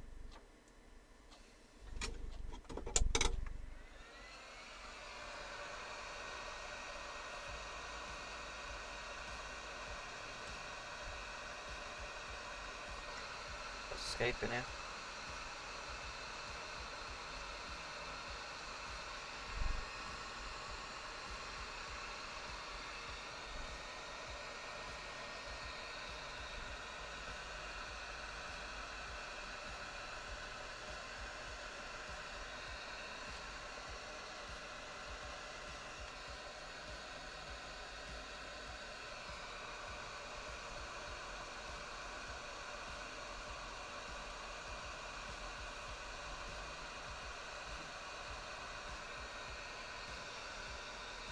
Like that, and that was done.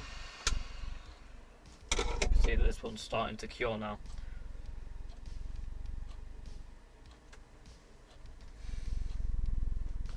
Start this one, do this back far one here first.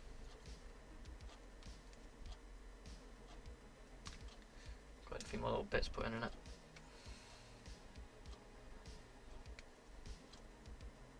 I'd say we're pretty much done then. Do one more wipe down.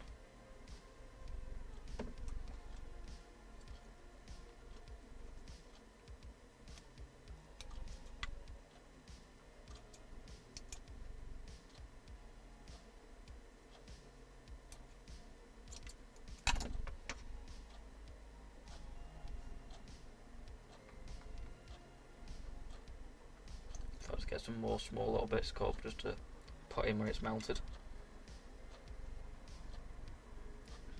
So ideally it needs to be above the outside perimeter, but it's pretty pointless.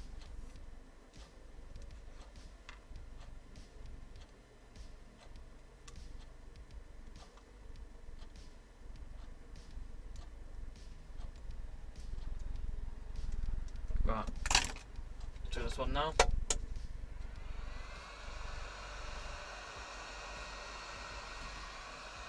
Try and bring the laptop this one so I can push it in. It's been a bit tricky.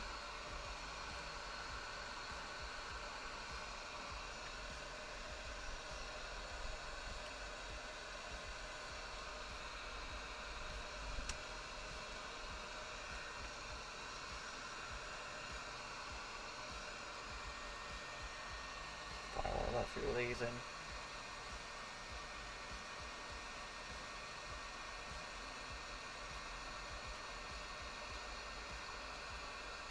That's stuck, that's fine. Now all these ones in.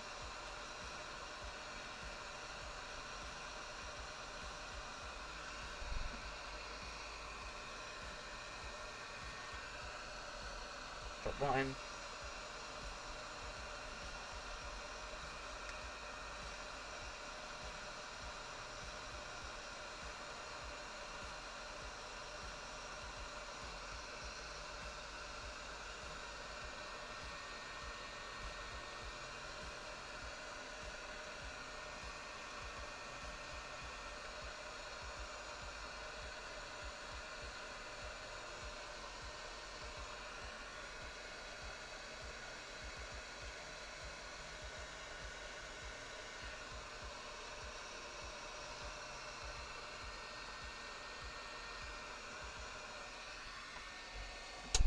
Like that.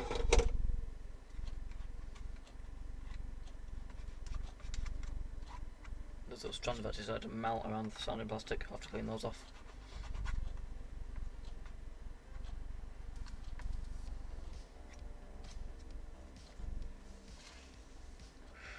And that's that one done. That's the biggest one done, so that's the hardest one done. Just got this one here. She's doing.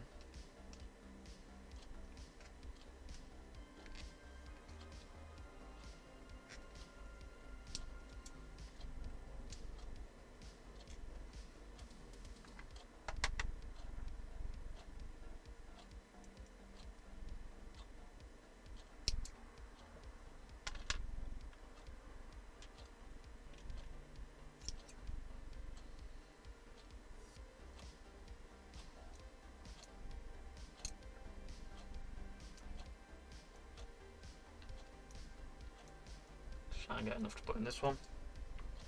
Well, that one's still drying. Setting, however it's called.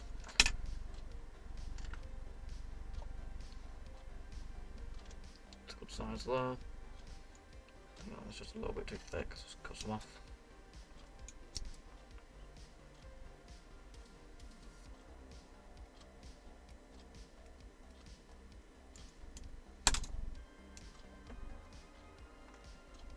Nice slime. About there. That should be enough. Let's get a little bit more. Little bits drop in if it needs it.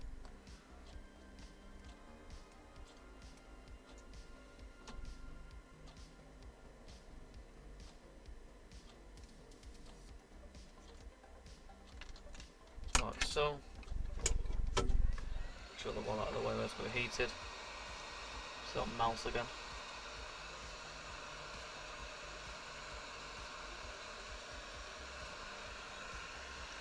Get it into the cracks and crevices.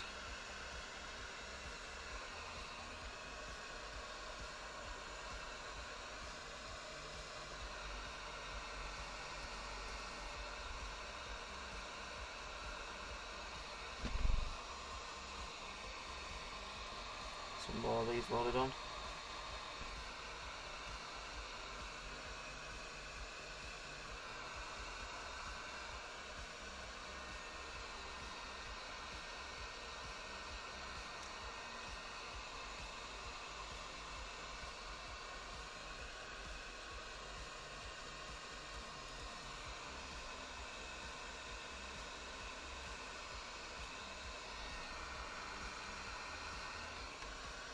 Like that.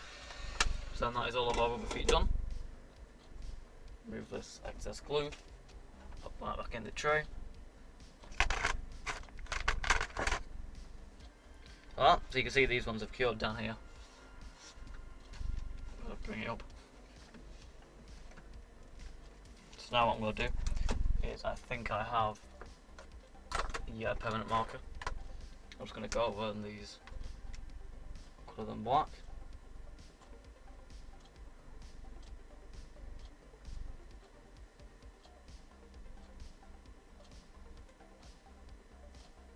That's not dry enough yet to colour it. You can see once the colour black, if I left it up, that actually look that bad. And especially if I colour the existing rubber feet black, the same colour.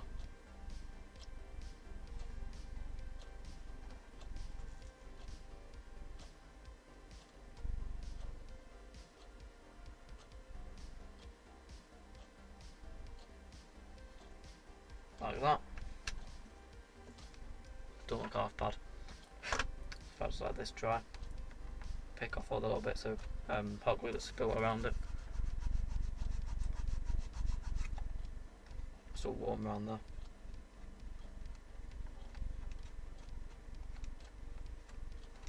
Let's come back through my prize cleaning cloth, which is currently on the floor. Just clean up around here.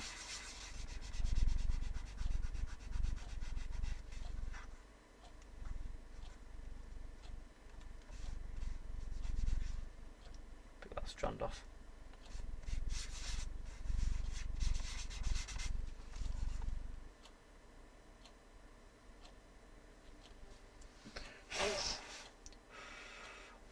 Try and speed them up. This one should be able to be drawn on now. Yeah.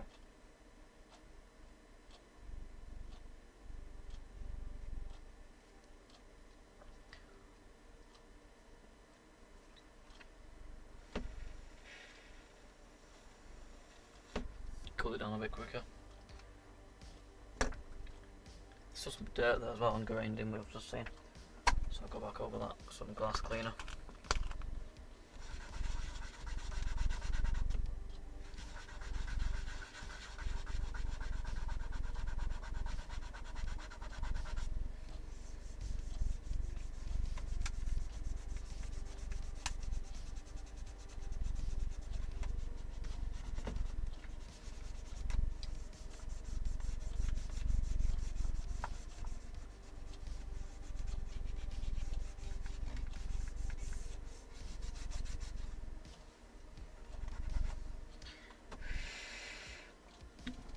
About a second to dry. Oh, I've missed a rubber foot there. It's colouring.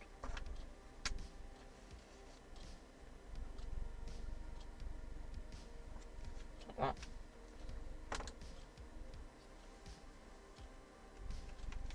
Let's really thought now. See, that's one that we did. No, that's not one that we did. That's one we did. These ones. And that one there. And that one up there. And that one's not been coloured yet. So it's still drying. So they all look identical to the other ones, but they are pretty close. And of course you get a perfect fit because you've moulded it around it. So I'll wait for that to dry. Just tidying up.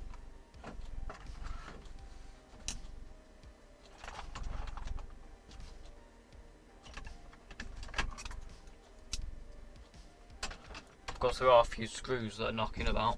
I'll collect them here. There's only 3 that I've actually put back in. Oh no, there's another 3 here.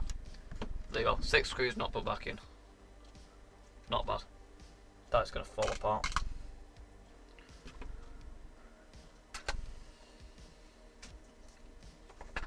Tidy some stuff up. That's empty.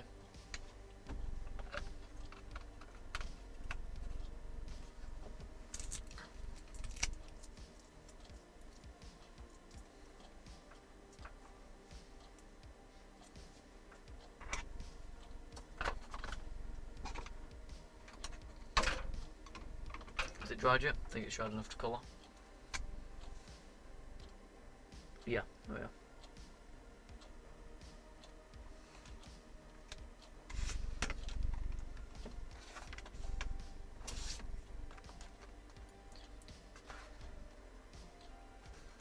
If I stick it on here. Yeah, there you go, look at that. they're working well then. So there you go, just a quick little rundown. The screen, super clean compared to what I had before. It was actually disgusting before. Super clean. Keyboard as well, nice and clean. I still have that other key, but I can't put it back on because there's no hinge to it. But I'll probably got to buy a new keyboard anyway. Stop that beeping. And then top, again, looks a lot better. Still a few scratches, but in general looks a lot better. And then the bottom with all the rubber feet is looking good. So that's gonna be it for today's live stream. Hopefully you've enjoyed the live stream today. If you did, drop a subscribe, drop a like, and I hope to see you in the next one. We will do another one on Saturday, most probably. So I'd like to thank you all very much for watching, and I will see you in the next live stream.